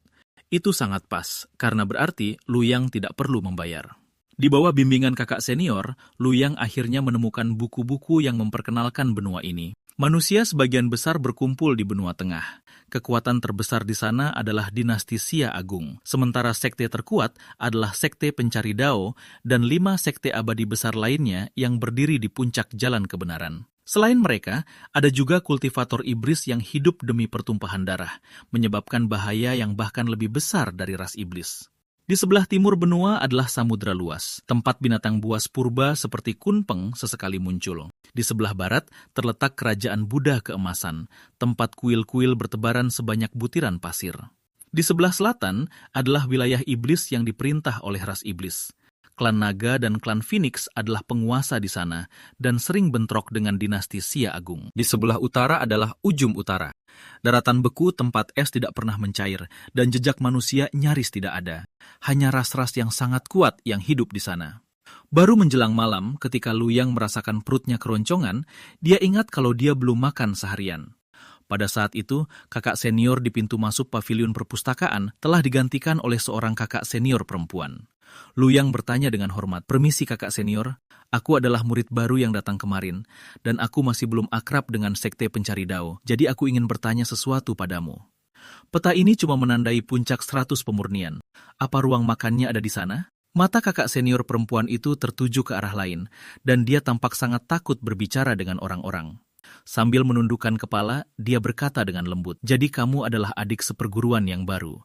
Sebagai orang yang sudah berpengalaman, aku tidak menyarankanmu makan di ruang makan." Luyang sedikit terpaku. "Kenapa? Memangnya ada yang salah dengan ruang makannya?" Luyang sedikit terpaku. "Kenapa? Memangnya ada yang salah dengan ruang makannya?" Kakak seperguruan itu menjelaskan dengan pelan. Karena puncak ratusan tempa berspesialisasi dalam pemurnian artefak dan para koki di ruang makan adalah pemurni artefak tingkat atas, mereka sangat pandai mengendalikan api. Bakpao kukus yang mereka buat bisa menembus gunung. Butiran nasinya bisa digunakan sebagai senjata tersembunyi dan cakwe mereka bahkan bisa menghancurkan tubuh baja. Kata-kata itu membuat bulu kuduk Luyang merinding. Pada saat itu, kakak senior menambahkan, "Lagi pula, makan di ruang makan membutuhkan batu roh. Dan dilihat dari penampilanmu, adik seperguruan, kau tidak terlihat seperti orang yang punya batu roh." Luyang hampir hancur mentalnya saat itu juga. Dia benar-benar sudah ketahuan hanya dalam sekali lihat. Apakah aura miskinnya memang sejelas itu? Namun reaksinya membuat kakak senior yang canggung itu sedikit panik. Dia buru-buru menghiburnya dengan suara lembut. "Jangan terlalu sedih. Banyak murid di sekte pencari Dao yang berasal dari latar belakang manusia biasa, jadi masih ada cara untuk mengatasi masalah makan. Kau bisa pergi ke puncak Kuali Pil dan melihat-lihat. Seharusnya ada beberapa pil bigu buangan di sana. Kau bisa meminta beberapa pada para kakak senior." Puncak Kuali Pil memiliki standar yang sangat tinggi untuk pil. Jadi, kata buangan biasanya hanya berarti kualitasnya kurang tinggi. Kau tidak perlu khawatir soal racun. Begitu Luyang mendengar ada pil bigu gratis, dia langsung bersemangat. "Aku Luyang, terima kasih kakak senior. Boleh aku tahu namamu?" Wajah kakak senior itu sedikit merona, lalu dia berbisik, "Namaku Zhou Lulu." Setelah pamit pada Zhou Lulu, Luyang tiba di puncak Kuali Pil. Begitu dia sampai di kaki gunung, dia mencium aroma obat yang sangat pekat. Dia tidak bisa menahan desahan kagum di dalam hatinya. Jadi seperti inikah rasanya tanah berkah dan gunung abadi yang legendaris itu? Tempat ini sama mengesankannya seperti yang ada dalam cerita. Tanpa pikir panjang, Luyang menarik napas dalam-dalam 2 kali lagi dan seluruh tubuhnya mendadak terasa ringan, seolah dia akan naik ke kahyangan saat itu juga. Namun tepat pada saat itu, seseorang di kejauhan tiba-tiba berteriak panik, "Adik seperguruan, jangan dihirup!" Sayangnya suara itu terlalu jauh, jadi Luyang tidak mendengarnya dengan jelas. Kakak senior itu tampak sangat cemas. "Adik seperguruan, gunakan teknik pernapasan kura-kura sekarang juga. Jika kau tidak tahu caranya, tutup hidungmu." Bau itu adalah gas beracun dari pemurnian pil yang gagal. Itulah hal terakhir yang Luyang dengar sebelum dia jatuh pingsan. Di dalam hatinya, dia mengutuk. Tempat terkutuk macam apa ini? Bahkan baunya saja beracun. Saat Luyang terbangun lagi, dia mendapati dirinya berbaring di dalam ruang alkimia. Saat itu, kakak senior yang mencoba memperingatkannya tadi berjalan mendekat dan tertawa canggung. "Namaku Wu Ming. Maaf soal tadi, adik seperguruan. Aku sedang memikirkan sesuatu saat memurnikan pil dan kehilangan konsentrasi. Aku gagal mengendalikan api dan tak sengaja mengubah pilnya menjadi racun. Tapi jangan khawatir. Meskipun aku sering membuat kekacauan, aku belum pernah benar-benar meracuni orang sampai mati." Mendengar hal itu justru membuat Luyang semakin khawatir. Terus kenapa? Apakah dia harus berterima kasih pada pria ini karena tidak meracuninya sampai mati? Tiba-tiba, Luyang merasakan sakit yang menusuk di bagian belakang kepalanya dan bertanya, "Kakak senior Wu, bukankah kau bilang aku baik-baik saja? Lalu kenapa belakang kepalaku sakit sekali?" Wu Ming langsung terlihat bersalah. "Saat aku menggendongmu kemari, aku kehilangan konsentrasi lagi dan tak sengaja membenturkan kepalamu ke tanah. Tapi kau benar-benar tidak perlu khawatir. Selama orang itu masih hidup, puncak kuali pil bisa menyembuhkannya." Sambil berbicara, dia mengeluarkan pil yang mengeluarkan bau aneh. "Aku secara khusus memurnikan pil ini untukmu saat kau pingsan. Lihat 3 pola pil ini. Itu adalah tanda dari pil yang sempurna." Pada titik ini, tidak mungkin Luyang berani memakannya. Melihat Luyang tidak mempercayainya, Wu Ming tidak marah. Sebaliknya, dia mengambil seekor tikus putih kecil untuk mendemonstrasikannya. Detik berikutnya, tikus itu mulai berbusa di mulutnya dan langsung terdiam kaku. Dahi Luyang seolah dipenuhi dengan garis-garis hitam kebingungan. Inikah yang dia sebut baik-baik saja? Wu Ming buru-buru menjelaskan, "Itu kecelakaan. Itu tadi pasti kecelakaan. Tikus itu pasti terlalu kecil dan terlalu lemah untuk menangani nutrisinya. Adik seperguruan, tunggu di situ. Aku akan memurnikan angkatan pil yang baru untukmu." Padahal, Luyang datang ke puncak kuali pil hanya untuk meminta beberapa pil bigu. Namun belum apa-apa, dia sudah berbaring di ranjang dengan perban melilit kepalanya. Jika dia makan hal lain di sini, bahkan Raja Yama pun mungkin akan memujinya karena cukup berani mencari mati. Luyang langsung mencengkeram Wu Ming dan memohon, "Kumohon, aku memohon padamu, lepaskan aku." Luyang sangat ketakutan hingga dia tertatih-tatih keluar dari puncak kuali pil saat dia kembali ke kediaman guanya. Dia sudah sangat kelaparan. Kalau dipikir-pikir lagi, terakhir kali dia makan adalah kemarin pagi. Saat ini, Luyang nyaris tidak punya tenaga untuk berdiri. Tepat pada saat itu, seseorang mengetuk pintu kediaman guanya. Awalnya Luyang tidak ingin membukanya, tetapi pada akhirnya dia menyeret tubuhnya yang tak berdaya untuk menyambut tamunya. Betapa terkejutnya dia, orang di luar sana adalah tetua ke-7 dari sekte pencari Dao, Wu Jizi. Ternyata setelah mendengar tentang pengalaman menyedihkan Luyang kemarin, tetua ke-7 secara khusus membawakannya obat asli yang bisa menyembuhkan manusia biasa, beserta labu berisi penuh pil bigu. Dia juga secara khusus mengingatkan Luyang bahwa jika dia butuh lebih banyak pil bigu, dia sama sekali tidak boleh meminta pada Wu Ming lagi. Sebagai gantinya, dia bisa meminta pada Wende, King Kong, atau Long Yan. Namun setelah mengatakan hal itu, tetua ke-7 mendadak terdiam. Pada akhirnya dia berubah pikiran dan berkata, "Sebenarnya lebih baik kau datang langsung padaku mulai sekarang." Saat Luyang mendengar hal itu, dia langsung menunjuk tetua ke-7 dan menanyainya, "Anda melatih begitu banyak murid yang berbahaya. Bukankah itu membuatmu menjadi yang paling berbahaya dari semuanya?" Setelah tetua ke-7 pergi, Liu Yang segera mengalihkan pandangannya ke pil bigu di atas meja batu. Meskipun dia sangat enggan, jika dia masih menolak untuk makan apapun, dia mungkin benar-benar akan mati kelaparan. Liu Yang diam-diam memutuskan bahwa dia akan meminum 1 pil bigu terlebih dahulu. Jika ada yang tidak beres, dia akan segera menelan pil penyembuh itu. Setelah meminum pil bigu, dia menatap pil penyembuh tanpa berkedip. 10 menit kemudian, Liu Yang terkejut bercampur senang saat menyadari bahwa dia baik-baik saja. Bukan hanya itu, ada aroma manis yang tertinggal di mulutnya, dan rasa laparnya langsung hilang. Tetap saja, Liu Yang tidak bisa tidak khawatir apakah pil bigu ini memiliki gizi seimbang dan apakah penggunaan jangka panjang akan menyebabkan kekurangan gizi. Namun karena dia sekarang memiliki begitu banyak pil bigu, dia memutuskan untuk menghabiskan sebulan penuh untuk fokus membaca di pavilion perpustakaan. 1 bulan kemudian, Liu Yang tiba di aula Shantian di puncak gerbang surga. Di dalam aula berdiri 3 papan arwah peringatan. Yang pertama adalah milik Shantian Daoren, pendiri sekte pencari Dao dari 120.000 tahun yang lalu. Yang kedua adalah Guo Yuan Tianxun, yang mengubah sekte ini dari faksi kecil menjadi kekuatan besar 100.000 tahun yang lalu. Dan yang ketiga adalah Han Hai Dao Jun, yang membawa sekte yang memudar itu kembali ke masa puncaknya 50.000 tahun yang lalu. Tepat saat Liu Yang sedang melihat-lihat, kakak senior Yunji berjalan menghampiri. Melihat hanya ada kakak senior di sana, Liu Yang sedikit kebingungan. Kakak senior, di mana guru kita? Yunji dengan santai melemparkan 3 gulungan lukisan dan berkata, guru saat ini sedang mengasingkan diri. Aku akan menerimamu sebagai muridnya atas namanya dan membimbing kultivasimu. Sebelum kamu resmi mulai berkultivasi, aku akan memperkenalkanmu pada silsilah kita terlebih dahulu. Guru memiliki 4 murid secara keseluruhan.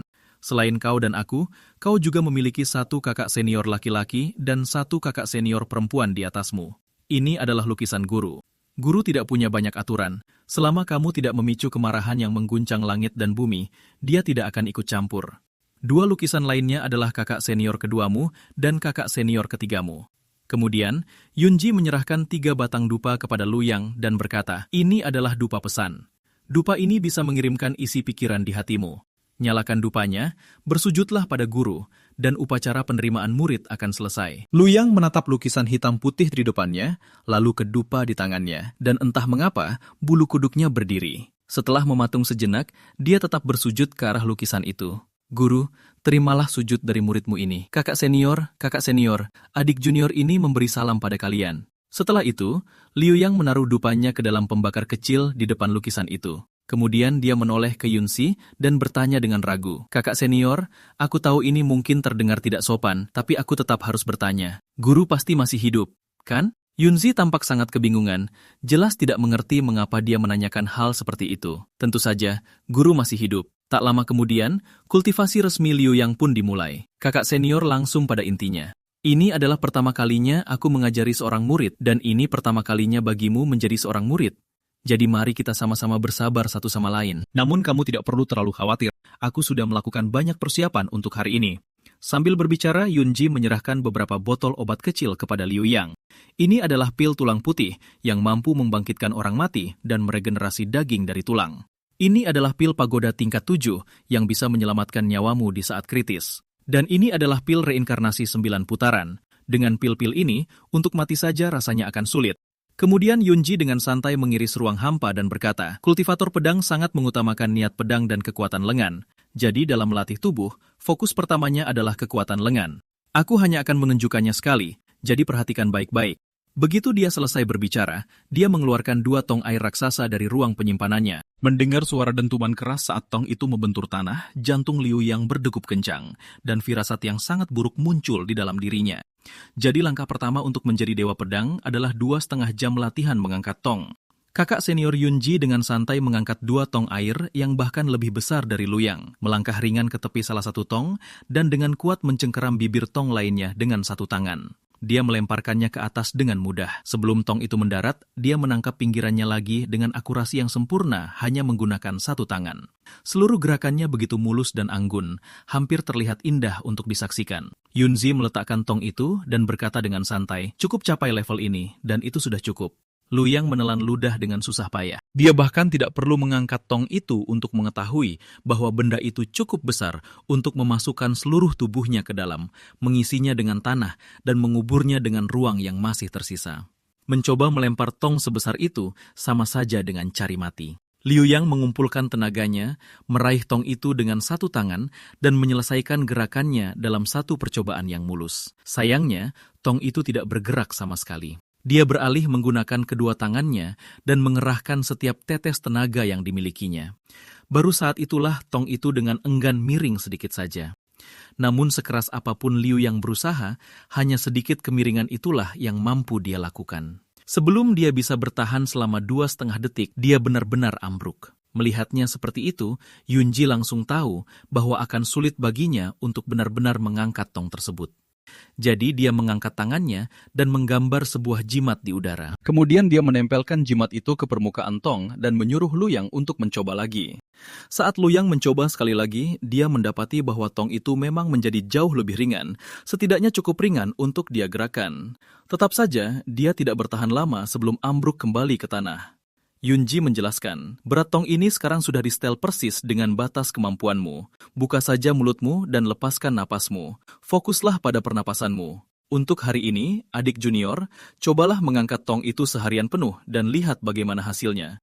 Aku akan menyuruhnya mengawasimu. Setelah memberikan instruksi tersebut, Yunsi berbalik dan pergi. Yang tersisa hanyalah sebuah boneka yang tampak aneh, ditugaskan untuk mengawasi Liu Yang. Liu Yang dan boneka itu saling bertatapan, dan dia tak kuasa menahan helaan napas.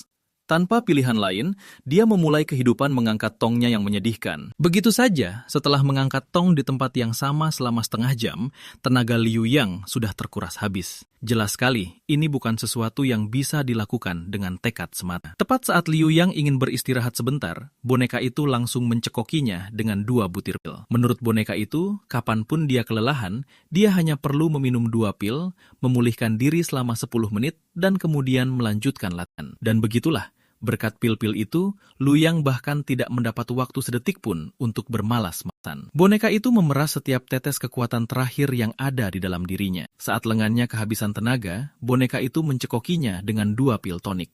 Saat lengannya terasa sangat sakit hingga dia tidak bisa lagi menggerakkannya, boneka itu masih saja mencekokinya dengan 2 pil tonik. Saat Luyang sangat mengantuk hingga dia ingin pingsan, boneka itu memberinya 2 pil tonik lagi. Akhirnya, menjelang senja, Liu Yang ambruk ke tanah dengan bunyi debuk yang keras. Seperti biasa, boneka itu memaksa memasukkan 2 pil tonik lagi ke dalam dirinya.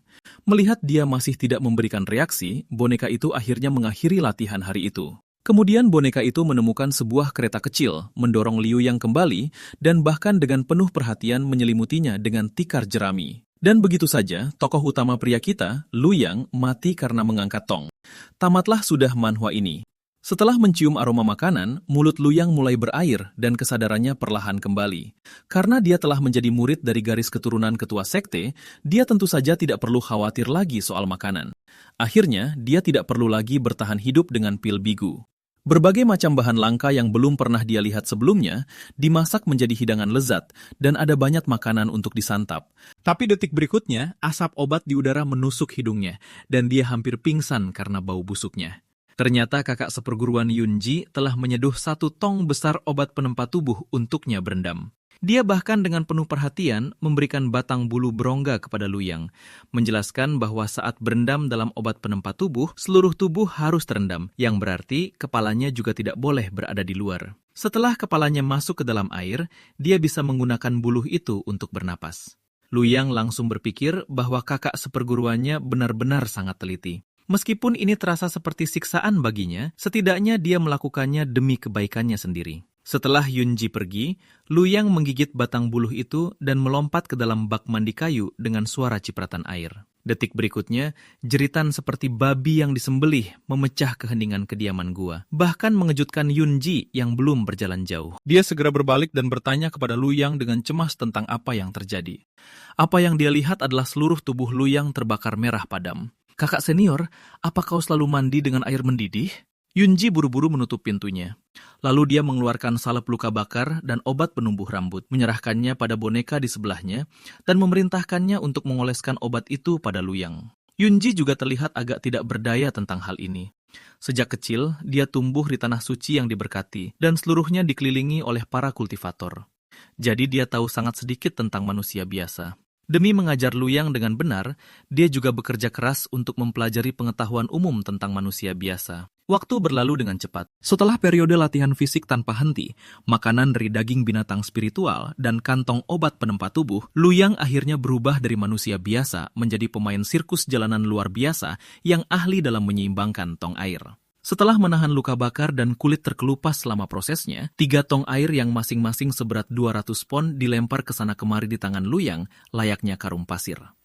Pada saat yang sama, dia bisa melangkah di sepanjang tepi tong, berputar dengan tenang dalam lingkaran, dan berjalan dengan langkah 8 trigram seolah-olah dia berada di tanah datar.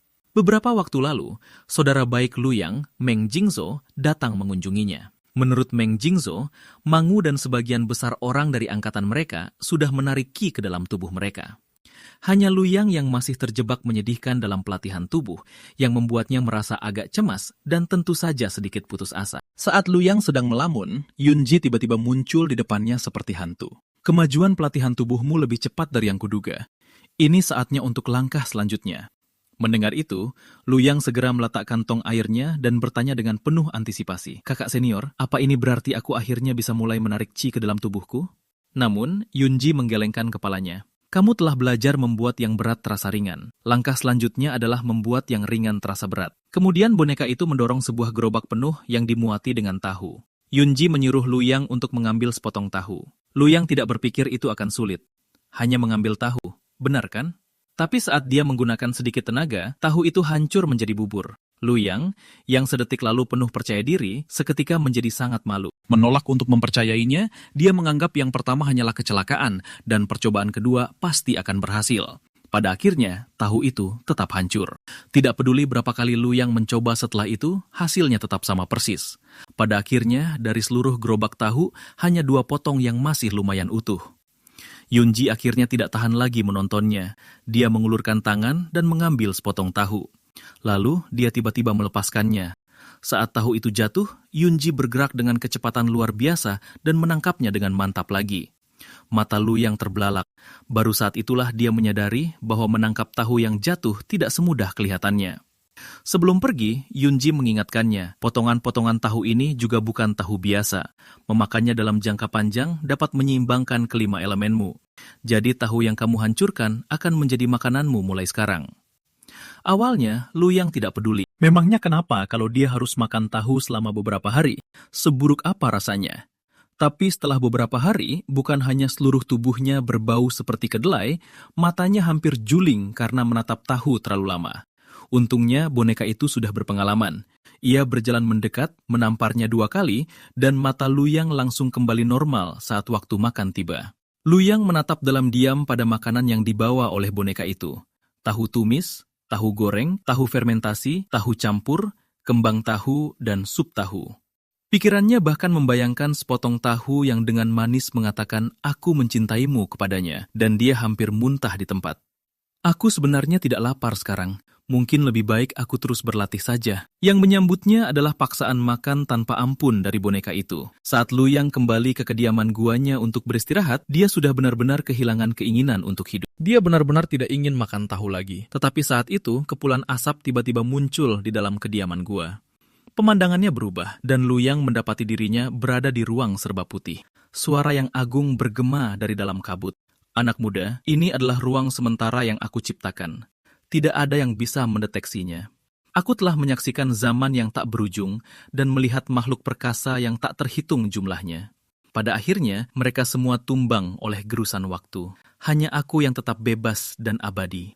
Hari ini, karena iseng, aku menghitung jalan takdir dan menemukan bahwa kau terhubung denganku. Itulah sebabnya aku memanggil jiwamu ke sini. Di dalam ruang ini, kau akan menemukan metode kultivasi dan pil, mulai dari pemurnian Qi hingga melintasi kesengsaraan. Di setiap tahap, kau akan membuka sebagian dari warisanku. Mendengar ini, Luyang langsung tersenyum kegirangan. Bolehkah aku tahu siapa kau, senior? Senior itu tertawa 3 kali, lalu dia perlahan melangkah maju dan keluar dari kabut tebal. Luyang berpikir bertemu dengan seorang ahli perkasa dalam mimpi, berarti kesempatan dari surga akhirnya jatuh ke pangkuannya. Tapi ketika dia melihat wujud asli senior itu, dia benar-benar terpaku karena kepala pihak lain adalah sebongkah tahu berbentuk kotak sempurna. Senior tahu itu bergerak semakin dekat dengan Luyang, berbicara semakin cepat. Aku adalah yang mulia surgawi tahu. Semakin banyak tahu yang kau makan, semakin cepat kultivasimu akan meningkat dan semakin dalam fondasimu nantinya. Saat itu tiba, memiliki pendamping cantik di sisimu dan berdiri di puncak benua akan menjadi hal yang sangat mudah. Luyang begitu ketakutan oleh pemandangan itu hingga dia terbangun kaget, tapi dia tidak akan pernah menyangka bahwa seluruh kejadian itu sebenarnya adalah ulah kakak seperguruannya. Lagi pula, guru mereka pernah mengajari Yunji bahwa tekanan yang pas bisa menjadi motivasi dan mendorong seseorang untuk bekerja lebih keras lagi. Jadi kakak senior telah bersusah payah merapal mantra memasuki mimpi pada Luyang dan bahkan meminta dialog yang akan digunakan pada tetua ke-8. Satu-satunya masalah adalah dialog yang diberikan oleh tetua ke-8 itu sedikit terlalu memalukan. Beberapa waktu kemudian, Luyang sudah bisa mencengkeram tahu dengan mudah. Dia bahkan bisa menggunakannya seperti karung pasir dan melemparnya bolak-balik dengan boneka itu. Melihat hal ini, kakak senior merasa sangat senang. Dia tidak bisa menahan senyum keibuan.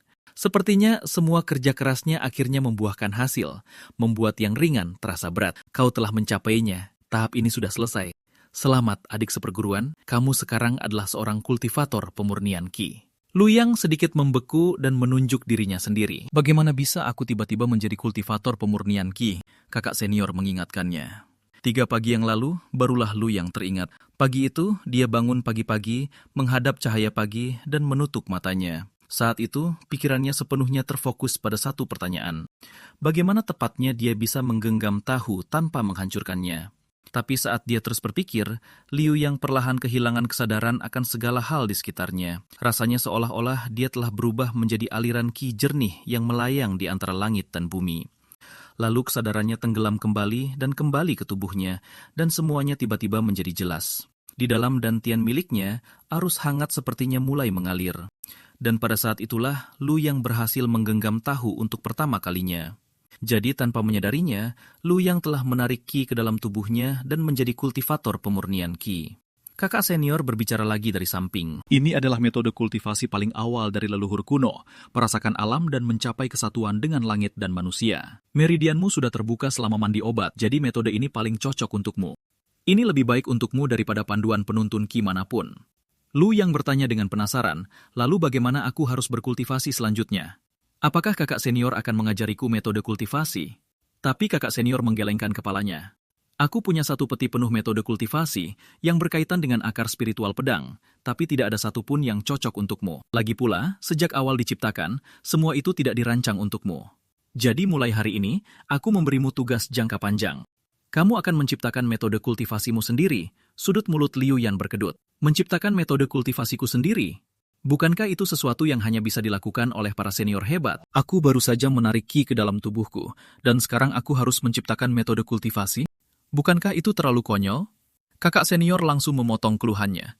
Menciptakan metode kultivasi tidak sesulit yang kamu bayangkan. Dulu saat aku harus menyelesaikan misi sekte, aku banyak menciptakan metode kultivasi sendiri, lalu berbohong dan bilang aku menemukannya di reruntuhan surga gua kuno.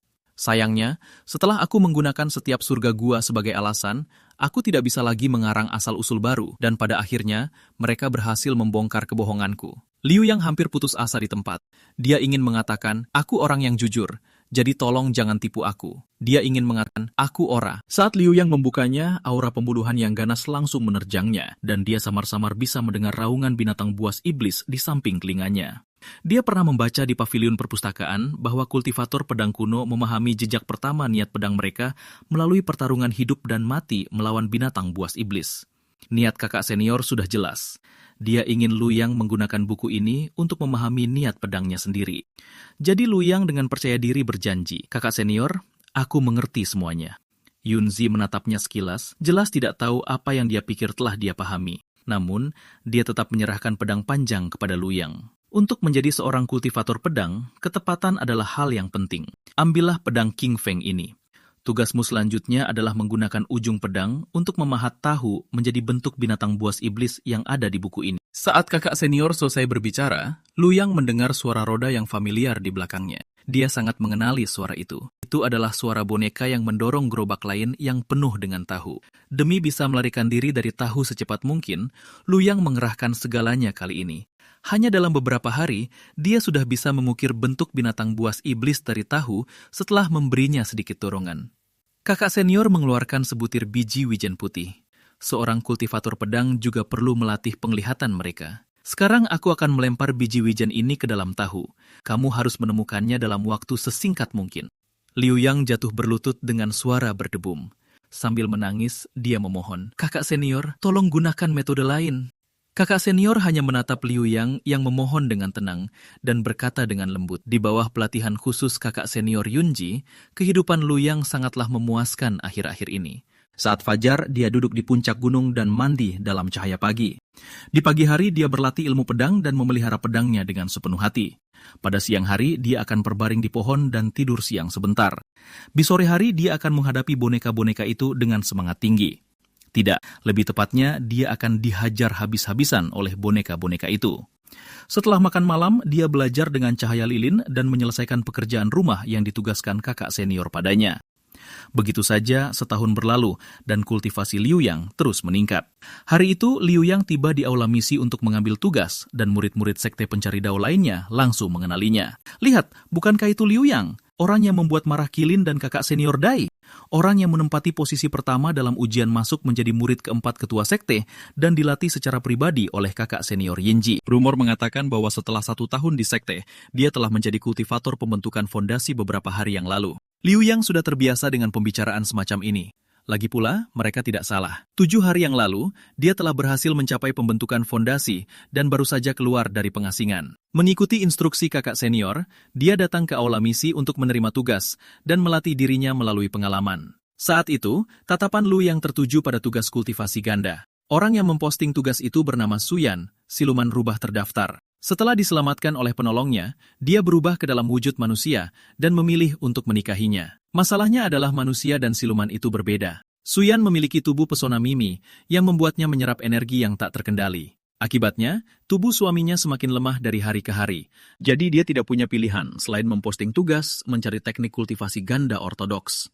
Tidak ada yang aneh dengan tugas itu sendiri. Apa yang benar-benar menarik perhatian Liu Yang adalah kertas tugas itu sudah menguning, yang berarti tidak ada yang menerimanya untuk waktu yang lama, yang menimbulkan satu pertanyaan serius. Apakah suaminya masih hidup? Tepat ketika Liu Yang akan membantunya, dia mendengar murid-murid di sekitarnya mulai berbisik-bisik lagi. Para murid itu percaya bahwa ada banyak jalan lurus yang tak terhitung jumlahnya untuk diikuti. Sebagai seorang jenius dengan akar spiritual pedang, bagaimana mungkin Liu Yang terjerumus ke dalam tugas seperti itu?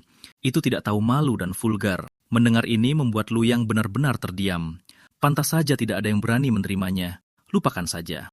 Untuk menghindari bunuh diri sosial, dia memutuskan untuk mencari tugas lain sebagai gantinya. Namun saat itu, suara yang sangat familiar sampai ke telinga Liu Yang. "Mencari teknik kultivasi ganda? Tidak buruk, aku akan mengambil tugas ini." Liu Yang berbalik. Dan benar saja, orang yang berdiri di sana adalah Meng Jingzhou, yang sudah lama tidak dilihatnya. Liu Yang segera berjalan mendekat sambil tersenyum lebar. Yang ketat pembentukan fondasi juga, mengingat kembali setahun yang ia habiskan dengan disiksa oleh kakak senior, Liu Yang menghela napas. "Benar, aku akhirnya mencapai tahap pembentukan fondasi." Meng Jingzhou mengangguk berkali-kali. "Bagus, sangat bagus. Melihat kondisimu, kakak Lu, kau pasti di sini untuk mengambil misi. Benar kan? Biar ku beri peringatan rahasia. Sebelum angkatan murid kita memasuki sekte, orang terlemah di sekte pencari dao berada di tahap inti emas. Jadi, tidak banyak misi di aula misi ini yang cocok untuk kultivator pembentukan fondasi. Kakak Lu, cepatlah pilih satu misi sebelum orang lain mengambilnya." Setelah itu, Meng Jingzhou pergi untuk menyelesaikan misinya sendiri. Sebelum pergi, ia berjanji dengan Liu Yang untuk makan bersama setelah mereka berdua selesai. Liu Yang berterima kasih atas peringatannya. Mengenai mengapa Meng Jingzhou berani menerima misi kultivasi ganda itu, Liu Yang bisa memahaminya. Lagi pula, anak ini memiliki akar spiritual yang murni. Bahkan jika dia mendapatkan teknik kultivasi ganda, dia tetap tidak bisa menggunakannya. Jadi murid-murid lain tentu saja tidak bisa protes. Setelah itu, Liu Yang berkeliling aula misi lagi dan mendapati bahwa perkataan Meng Jingzhou benar. Sebagian besar misi berada di atas tingkat pembentukan fondasi, dan sangat sedikit yang cocok untuk seseorang di tahapnya. Dia juga melihat misi jangka panjang khusus, yaitu mengumpulkan metode kultivasi yang belum tercatat oleh sekte pencari dao. Hadiahnya akan bergantung pada isi metode tersebut, dan bahkan secara khusus tertulis bahwa Yunji dilarang menerimanya. Begitu Liu Yang melihat misi jangka panjang ini, ia teringat pada pencapaian gemilang kakak seniornya. Dulu, kakak senior diam-diam menulis metode kultivasinya sendiri dan menyerahkannya sebagai hadiah misi. Pada saat yang sama, seseorang kebetulan melewati ujian yang tak terhitung jumlahnya di surga gua dan akhirnya mendapatkan seni fajar kekacauan yang asli. Namun, ketika mereka membawanya kembali dan membandingkan keduanya, semua orang menyadari bahwa versi aslinya jauh lebih buruk daripada seni Fajar yang dikarang sendiri oleh kakak senior dalam segala hal. Untungnya, setelah kebenarannya terungkap, semua orang juga menyadari bahwa hampir setiap metode kultivasi yang diciptakan kakak senior lebih kuat daripada versi asli yang ditemukan di dalam surga gua. Para tetua bahkan membandingkan banyak metode berbeda dan secara serempak terdiam selama beberapa hari. Pada akhirnya, mereka hanya bisa mencapai satu kesimpulan. Kakak senior adalah jenius langka yang muncul sekali dalam keabadian dengan bakat yang cukup besar untuk menguasai langit dan bumi. Karena itu, Master Sekte pun pergi mengasingkan diri dan untuk sementara menyerahkan tugas-tugas Master Sekte kepada Yunji. Namun, mengenai Yunji yang sementara bertindak sebagai Master Sekte, Luyang sebenarnya telah mendengar rumor lain. Beberapa murid mengatakan bahwa kakak senior Yunji sebenarnya telah merebut kekuasaan, mengurung Master Sekte, dan bahkan memegang kendali atas kedelapan tetua. Beberapa orang bahkan mengklaim bahwa mereka mendengar suara isak tangis di malam hari di puncak gerbang surga, mengatakan bahwa tangisan itu berasal dari Master Sekte yang dipenjara di ruang bawah tanah. Tapi Luyang tidak mempercayai rumor-rumor itu. Lagi pula, dia sudah tinggal di puncak gerbang surga sekian lama, dan dia belum pernah mendengar suara tangisan sama sekali. Setelah itu, Luyang menemukan misi pembentukan fondasi yang cocok untuknya. Misinya adalah menangani seekor monster iblis burung yang bisa berbicara. Jadi dia dengan mantap pergi ke meja depan, bersedia untuk menerimanya. Tetapi secara kebetulan, adik junior Tao Yaoye juga tiba di meja depan, berencana untuk mengambil misi yang sama. Luyang baru bertemu Tao Yaoye sekali saat mereka pertama kali masuk ke sekte. Meskipun dia hampir tidak pernah melihatnya selama setahun terakhir, dia tetap menyapanya dengan sopan.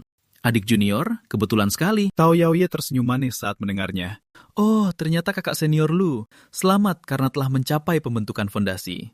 Karena tidak banyak misi pembentukan fondasi yang tersedia, Tao Yaoye menyarankan agar mereka berdua menyelesaikannya bersama dan membagi penilaian hadiah berdasarkan kontribusi. Luyang tentu saja tidak keberatan. Lagi pula, membentuk tim berarti mereka bisa saling menjaga. Maka setelah menerima misi untuk menangani monster iblis burung tersebut bersama, keduanya menaiki perahu terbang dan menuju lokasi misi. Namun bagi Luyang, yang takut ketinggian, bahkan jika perahu terbang itu sangat stabil, dia tetap tidak bisa mengendalikan rasa takut di hatinya. Kedua kakinya gemetar tanpa henti. Tao Yaoye tidak tahu tentang kondisinya dan bahkan ingin mengajak Luyang keluar ke peron luar untuk menikmati pemandangan. Luyang tidak ingin rasa takutnya pada ketinggian terbongkar, jadi ia cepat-cepat menolaknya. Melihat ekspresi Luyang yang gugup, Tao Yaoye bertanya dengan cemas, "Kakak senior, kenapa kau sangat gugup? Apa kau merasa tidak enak badan? Apa kau merasa tidak enak?"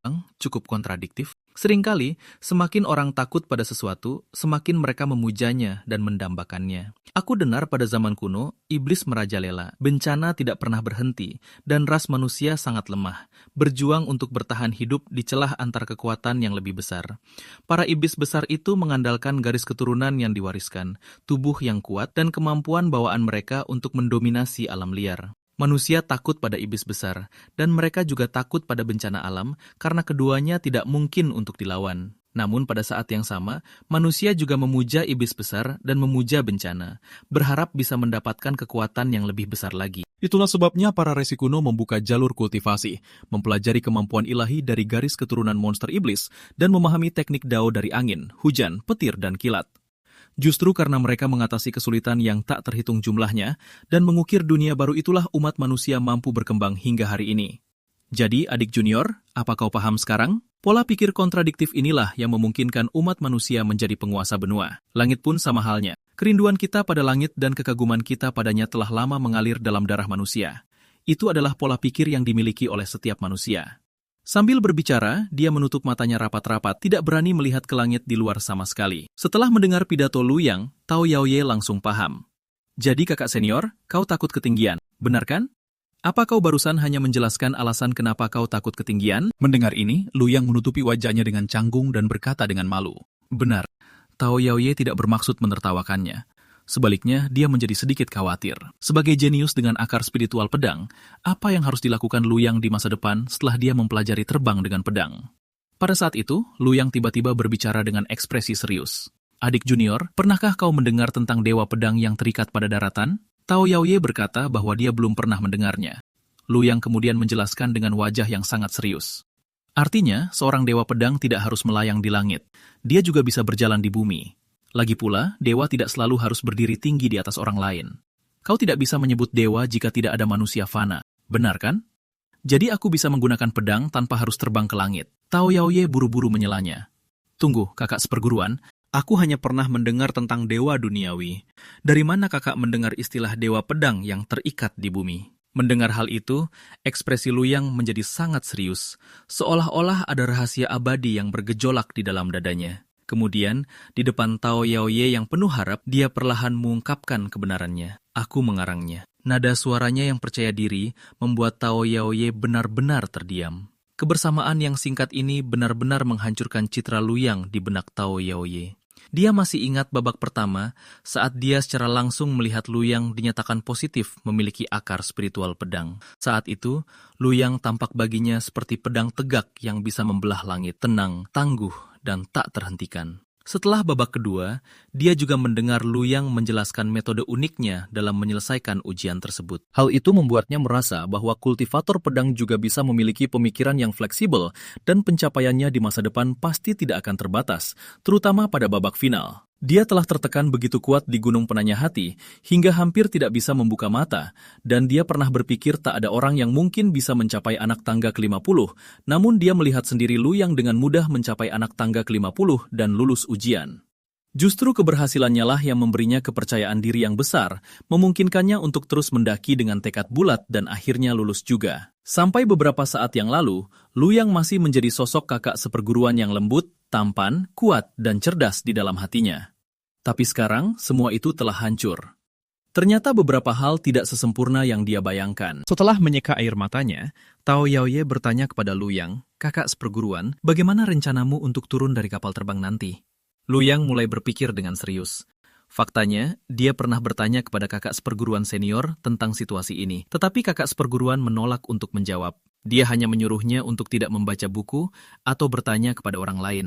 Dia harus memikirkan solusinya sendiri dan mengembangkan kebiasaan baik untuk berpikir mandiri. Untungnya, tidak butuh waktu lama bagi Luyang untuk memikirkan rencana yang sempurna.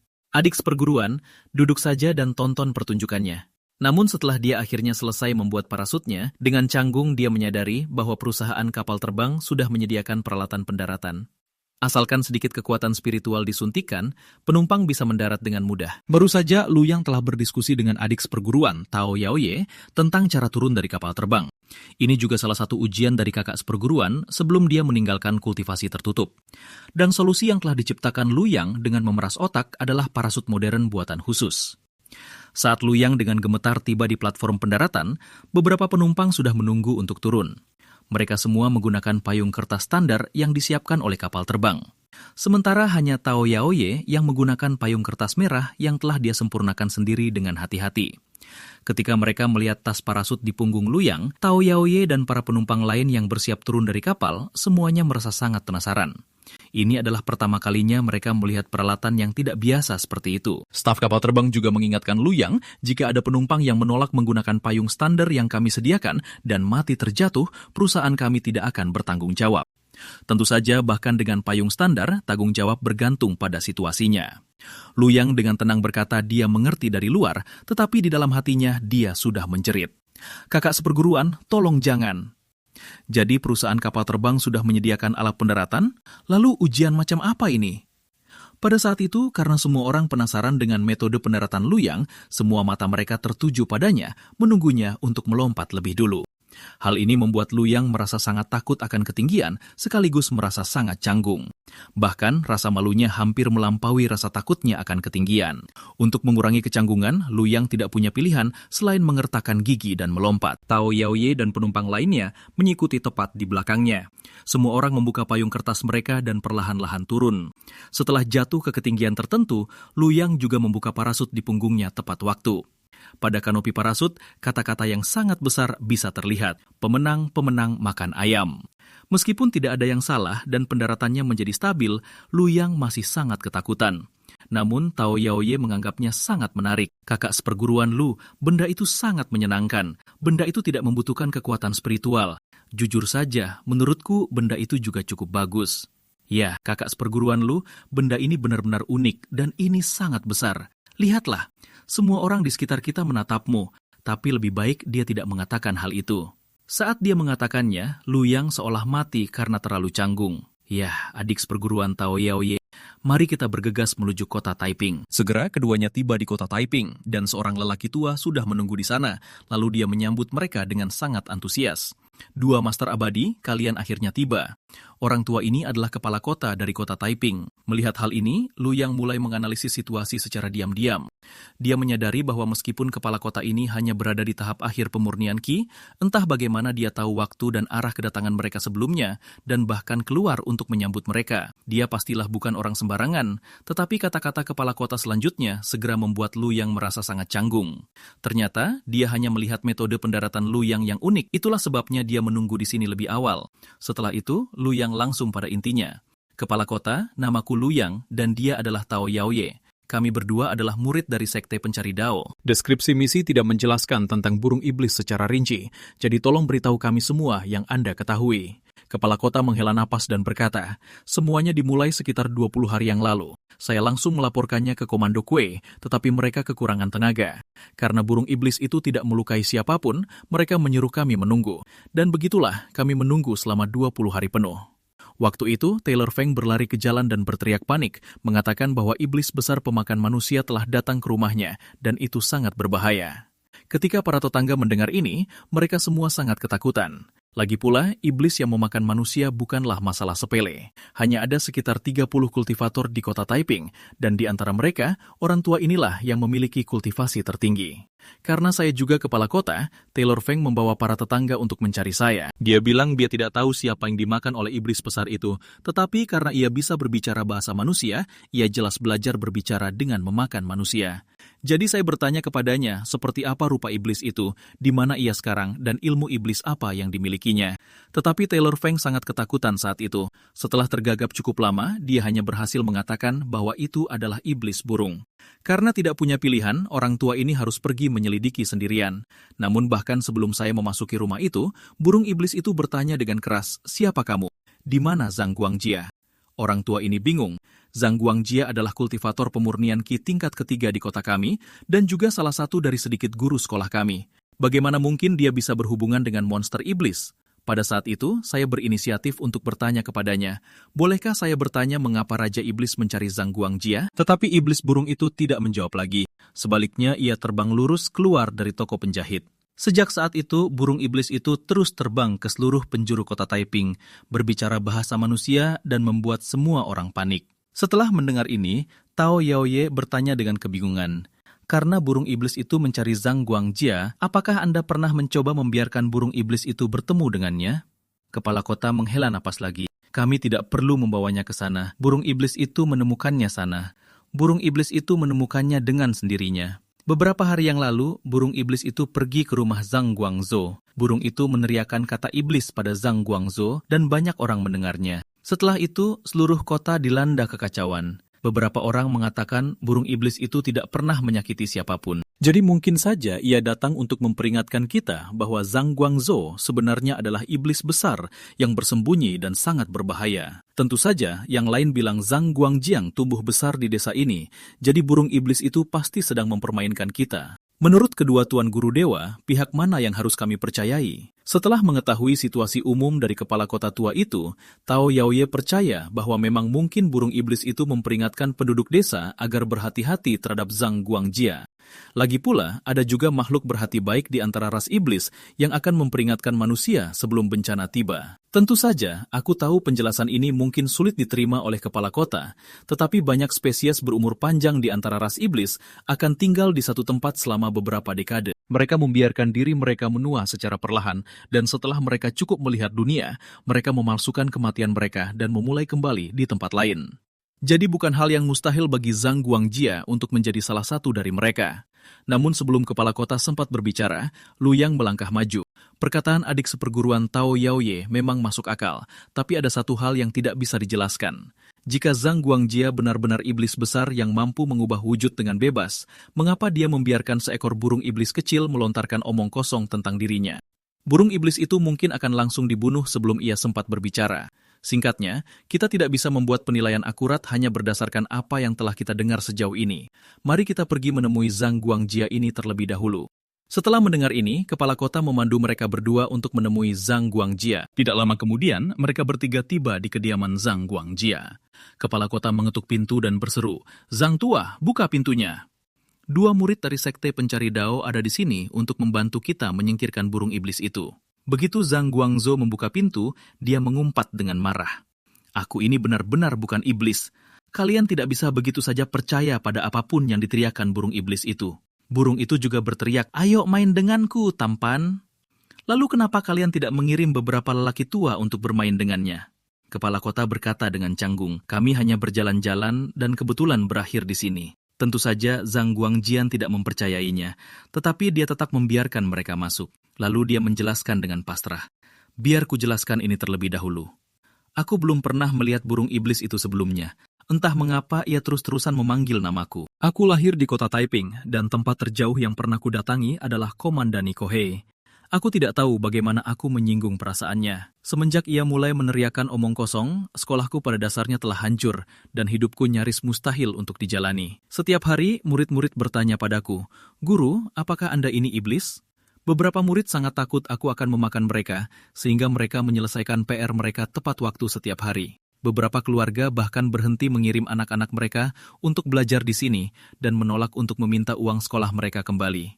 Mereka berbohong dan mengatakan anak-anak mereka sakit lalu pergi untuk memulihkan diri di rumah keluarga ibu mereka, jadi mereka tidak akan bersekolah untuk saat ini. Zhang Guangjia berbicara dengan gigi terkatup, tampak seolah dia ingin bertarung sampai mati dengan burung iblis itu demi membuktikan bahwa dia tidak bersalah. Setelah mendengar ini, Lu yang menggoda, mengesampingkan hal lainnya, murid-murid yang menyelesaikan PR mereka tepat waktu dan tidak perlu mengembalikan uang sekolah, keduanya terdengar seperti hal yang cukup bagus.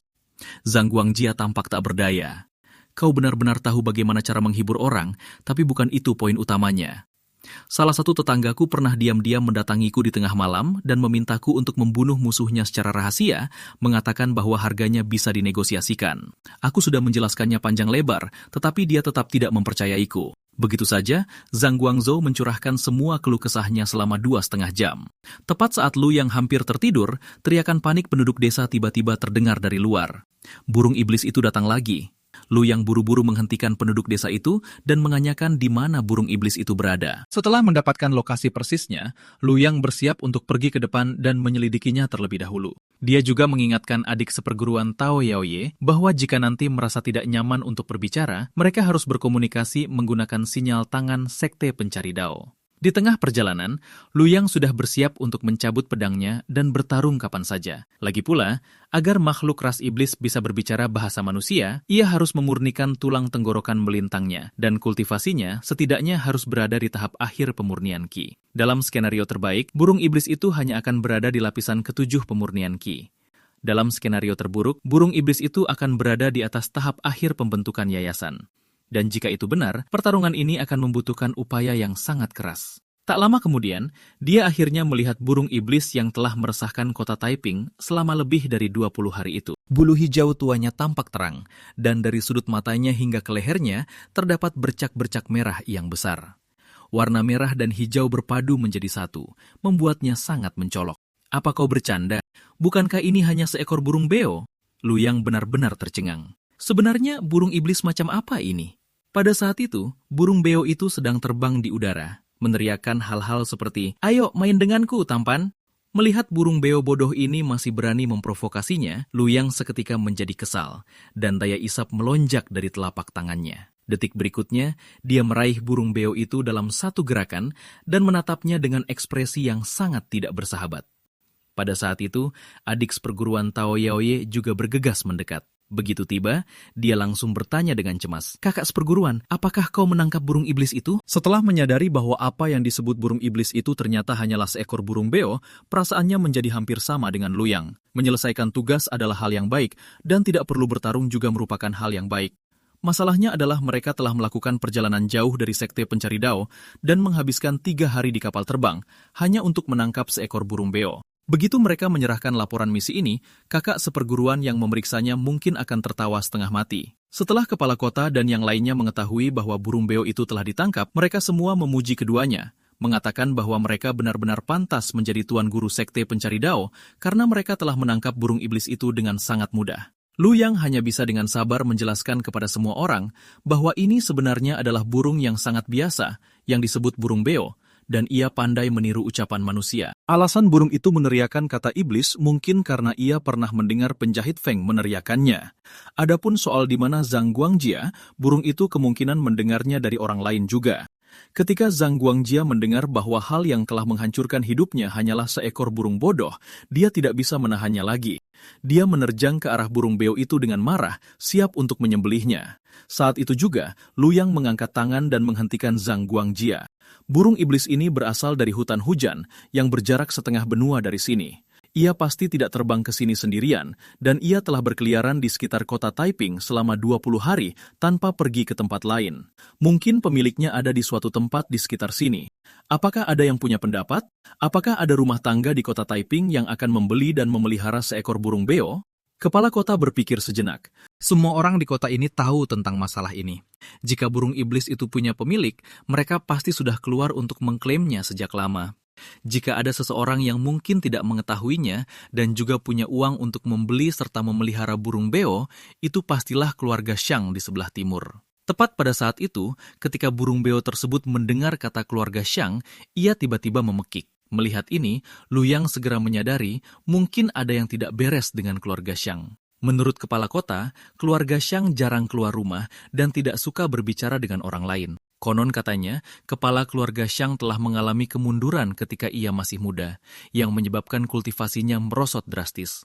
Sejak saat itu, dia kehilangan keinginan untuk berkultivasi dan hidup mengasingkan diri di sini. Namun, keluarga Xiang sangatlah kaya dan merupakan rumah tangga paling tajir di kota Taiping. Jadi jika ada yang punya uang untuk membeli burung iblis, itu pastilah keluarga Xiang. Setelah itu, kepala kota membawa Luyang dan Tao Yaoye ke kediaman keluarga Xiang. Orang yang keluar untuk menyambut mereka adalah seorang kepala pelayan bermarga Zhang. Dia tersenyum pada kelompok itu dan berkata, ternyata kepala kota Wang. Bolehkah aku tahu siapa dua orang di belakangmu ini? Luyang menunjukkan burung beo yang ditangkapnya kepadanya. Kami kebetulan menemukan burung beo ini, dan setelah bertanya-tanya, sepertinya ini milik keluarga Xiang. Karena itulah kami datang untuk bertanya. Begitu ya, kalau begitu aku harus berterima kasih kepada dua pendekar muda ini. Ini pasti burung beo milik nona mudaku. Aku akan segera melaporkannya kepada tuan dan nona muda. Tolong tunggu di sini sebentar. Tak lama kemudian, pelayan Zhang keluar lagi. Kepala desa Huang diundang menemui kepala keluarga Xiang, sementara Luyang dan Tao Yaoye dibawa menemui nona Xiang. Di tengah jalan, Luyang dengan penasaran bertanya kepada pelayan Zhang, sudah berapa lama dia ikut keluarga Xiang? Pelayan Zhang menjelaskan, Tuan menyelamatkanku saat dia dalam perjalanan untuk hidup menyendiri. Sejak saat itu, aku sudah mengabdi padanya selama 20 tahun. Lalu apakah kau ada di sana saat burung beonya hilang? Pelayan Zhang bertanya dengan bingung. Aku? Saat itu aku lengah sejenak dan tidak menyadari burung beo itu terbang. Seandainya aku lebih memperhatikannya, aku tidak akan membuat nona muda begitu sedih. Ini adalah kelalaianku. Pendekar muda, aku melihat nona muda tumbuh dewasa. Melihatnya murung setiap hari karena burung beo itu hilang, benar-benar melukai hatiku sebagai pelayannya. Sambil berbicara, mereka segera tiba di depan pintu nona Xiang. Pelayan Zhang melangkah maju, mengetuk pintu, dan memberitahu bahwa burung beo itu telah ditemukan oleh dua pendekar muda ini. Tak lama kemudian, sebuah suara terdengar dari dalam kamar. Kalau begitu, biarkan mereka masuk. Saat semua orang masuk, mereka melihat nona Xiang bersandar dengan tenang di dekat jendela, membaca buku. Cahaya senja menyinari ujung rambutnya, seolah waktu berhenti, memberinya kecantikan yang tenang dan anggun. Namun detik berikutnya, Luyang menghancurkan suasana itu. Karena niat baik, dia mengingatkannya, membaca di bawah sinar matahari tidak bagus untuk matamu, apalagi saat senja. Nyalakan lampu. Bukan berarti ayahmu itu kekurangan uang. Nona Xiang agak tidak bisa berkata-kata, tapi dia tetap menutup bukunya dan berdiri untuk menyambut mereka. Hanya saja suaranya tetap terdengar dingin. Namaku Xiang Wan. Terima kasih sudah membawa hijau kecil kembali. Karena hijau kecil sudah kembali, kalian berdua boleh pergi sekarang. Tao Yaoye sedikit mengernyit, jelas tidak senang dengan sikap nona muda ini. Saat dia hendak mengatakan sesuatu, Luyang menghentikannya. Dia tersenyum dan berkata, ayolah, mari kita mengobrol sebentar. Keluarga Xiang sepertinya cukup ramah. Mereka mungkin akan membiarkan kita berdua menginap. Xiang Wan mencibir berkali-kali. Keluarga Xiang menyambut kalian bukan berarti aku menyambut kalian. Kalian harus segera pergi. Lebih baik lagi, tinggalkan kota Taiping. Lebih baik lagi, kau tidak ingin mendengar kami bercerita tentang dunia luar. Xiang Wan terdiam, tidak menyangka Lu Yang akan berkata begitu, dan nada suaranya sedikit melunat. Kalian berdua dari mana? Aku memang belum pernah keluar rumah selama hampir sebulan. Bisakah kalian menceritakan beberapa kisah dari dunia luar kepadaku? Lu Yang mulai berbicara dengan tenang. Tidak masalah, kami berasal dari Sekte Pencari Dao, salah satu dari 5 sekte abadi yang besar, dan kami berdua adalah kultivator tahap pembentukan fondasi. Kami datang ke kota Taiping kali ini karena mendengar ada burung iblis yang mengganggu penduduk. Saat Sang Wan mendengar bahwa mereka berdua berada di tahap pembentukan fondasi, nadanya segera menjadi sedikit lebih gembira, pembentukan fondasi. Setelah itu, saat Lu Yang terus menceritakan kisahnya, malam pun segera tiba. Setelah mendengar Lu Yang menggambarkan dunia luar yang luas, mata Sang Wan dipenuhi kerinduan. Tapi ayahnya tidak setuju dia berkultivasi dan mengatakan kultivasi itu terlalu berbahaya. Kalau bukan karena keberuntungan, dia pasti sudah lama mati di sebuah makam kuno. Lu Yang segera menjadi tertarik. Makam kuno? Lalu apakah kau tahu bahaya apa yang dihadapi kepala keluarga Sang waktu itu? Sang Wan menggelengkan kepalanya. Aku sudah bertanya padanya berkali-kali, tapi dia tidak pernah mau memberitahuku. Dia hanya bilang dulunya dia berada di pemurnian Qi lapis ke-9, tapi setelah bahaya itu, tingkatannya turun ke lapis ke-4 atau ke-5. Tepat saat itu, dia merasakan sesuatu yang aneh lapis ke-4 atau ke-5. Tepat saat Lu Yang hendak bertanya lebih banyak tentang kepala keluarga Sang, pelayan Zhang tiba-tiba mengetuk pintu dari luar.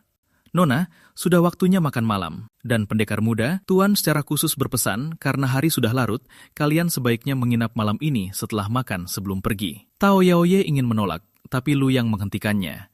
Mereka sudah berbaik hati kepada kita. Kenapa tidak menerimanya? Ayolah, ayo kita pergi makan. Begitu saja.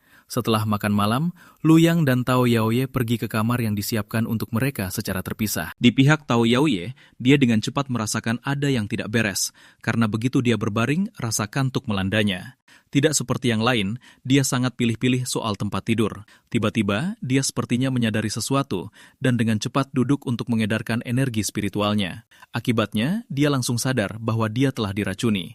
Energi spiritual di dalam tubuhnya menjadi lamban, dan hampir mustahil untuk dikerahkan. Jelas, ini adalah racun yang khusus digunakan untuk menargetkan kultivator. Dan tepat pada saat itu, pelayan Zhang masuk dengan wajah tersenyum, memegang pisau penguliti di tangannya. Tao Yaoye ingin melakukan sesuatu, tapi tanpa energi spiritual, dia langsung ditindih di atas tempat tidur oleh pelayan Zhang dalam sekejap. Tao Yaoye hanya bisa memperingatkannya. Apakah kau tahu konsekuensi menyerang murid Sekte Pencari Dao? Pelayan Zhang sama sekali tidak peduli. Kekuatan Sekte Pencari Dao menutupi langit. Tentu saja, aku tidak akan pernah berani memprovokasinya. Tapi kulitmu itu terlalu indah. Aku hanya tidak bisa menahan diri untuk mengambil risiko itu. Dan kau dengan sukarela menginap untuk makan malam. Jika aku membiarkan kesempatan sempurna ini berlalu begitu saja, aku akan menyesal seumur hidupku. Saat pelayan Zhang berbicara, air liur bahkan mulai menetes dari sudut mulutnya. Melihat Tao Yaoye masih ingin melawan, pelayan Zhang mencibir dan memberitahunya, berhentilah meronta. Bahkan jika kau tidak diracuni, itu tidak akan ada gunanya. Kau baru saja memasuki tahap pembentukan fondasi, sedangkan aku sudah berada di tahap akhir pembentukan fondasi. Setelah mengatakan itu, dia bersiap untuk mulai mengulitinya. Namun tiba-tiba, Tao Yaoye melompat bangun. Kekuatan spiritualnya mengalir lancar di seluruh tubuhnya, dan dia meraih payung 1000 ilusi sebelum menghantamkannya keras-keras ke wajah pengurus Zhang. Pengurus Zhang benar-benar lengah dan bertanya dengan tidak percaya, bagaimana bisa kau tidak keracunan? Sebelum Tao Yaoye bisa berbicara, suara malas Lu Yang terdengar dari belakangnya. Mata kuliah wajib masuk Sekte Pencari Dao, 1800 racun umum beserta penawarnya. Mau lihat?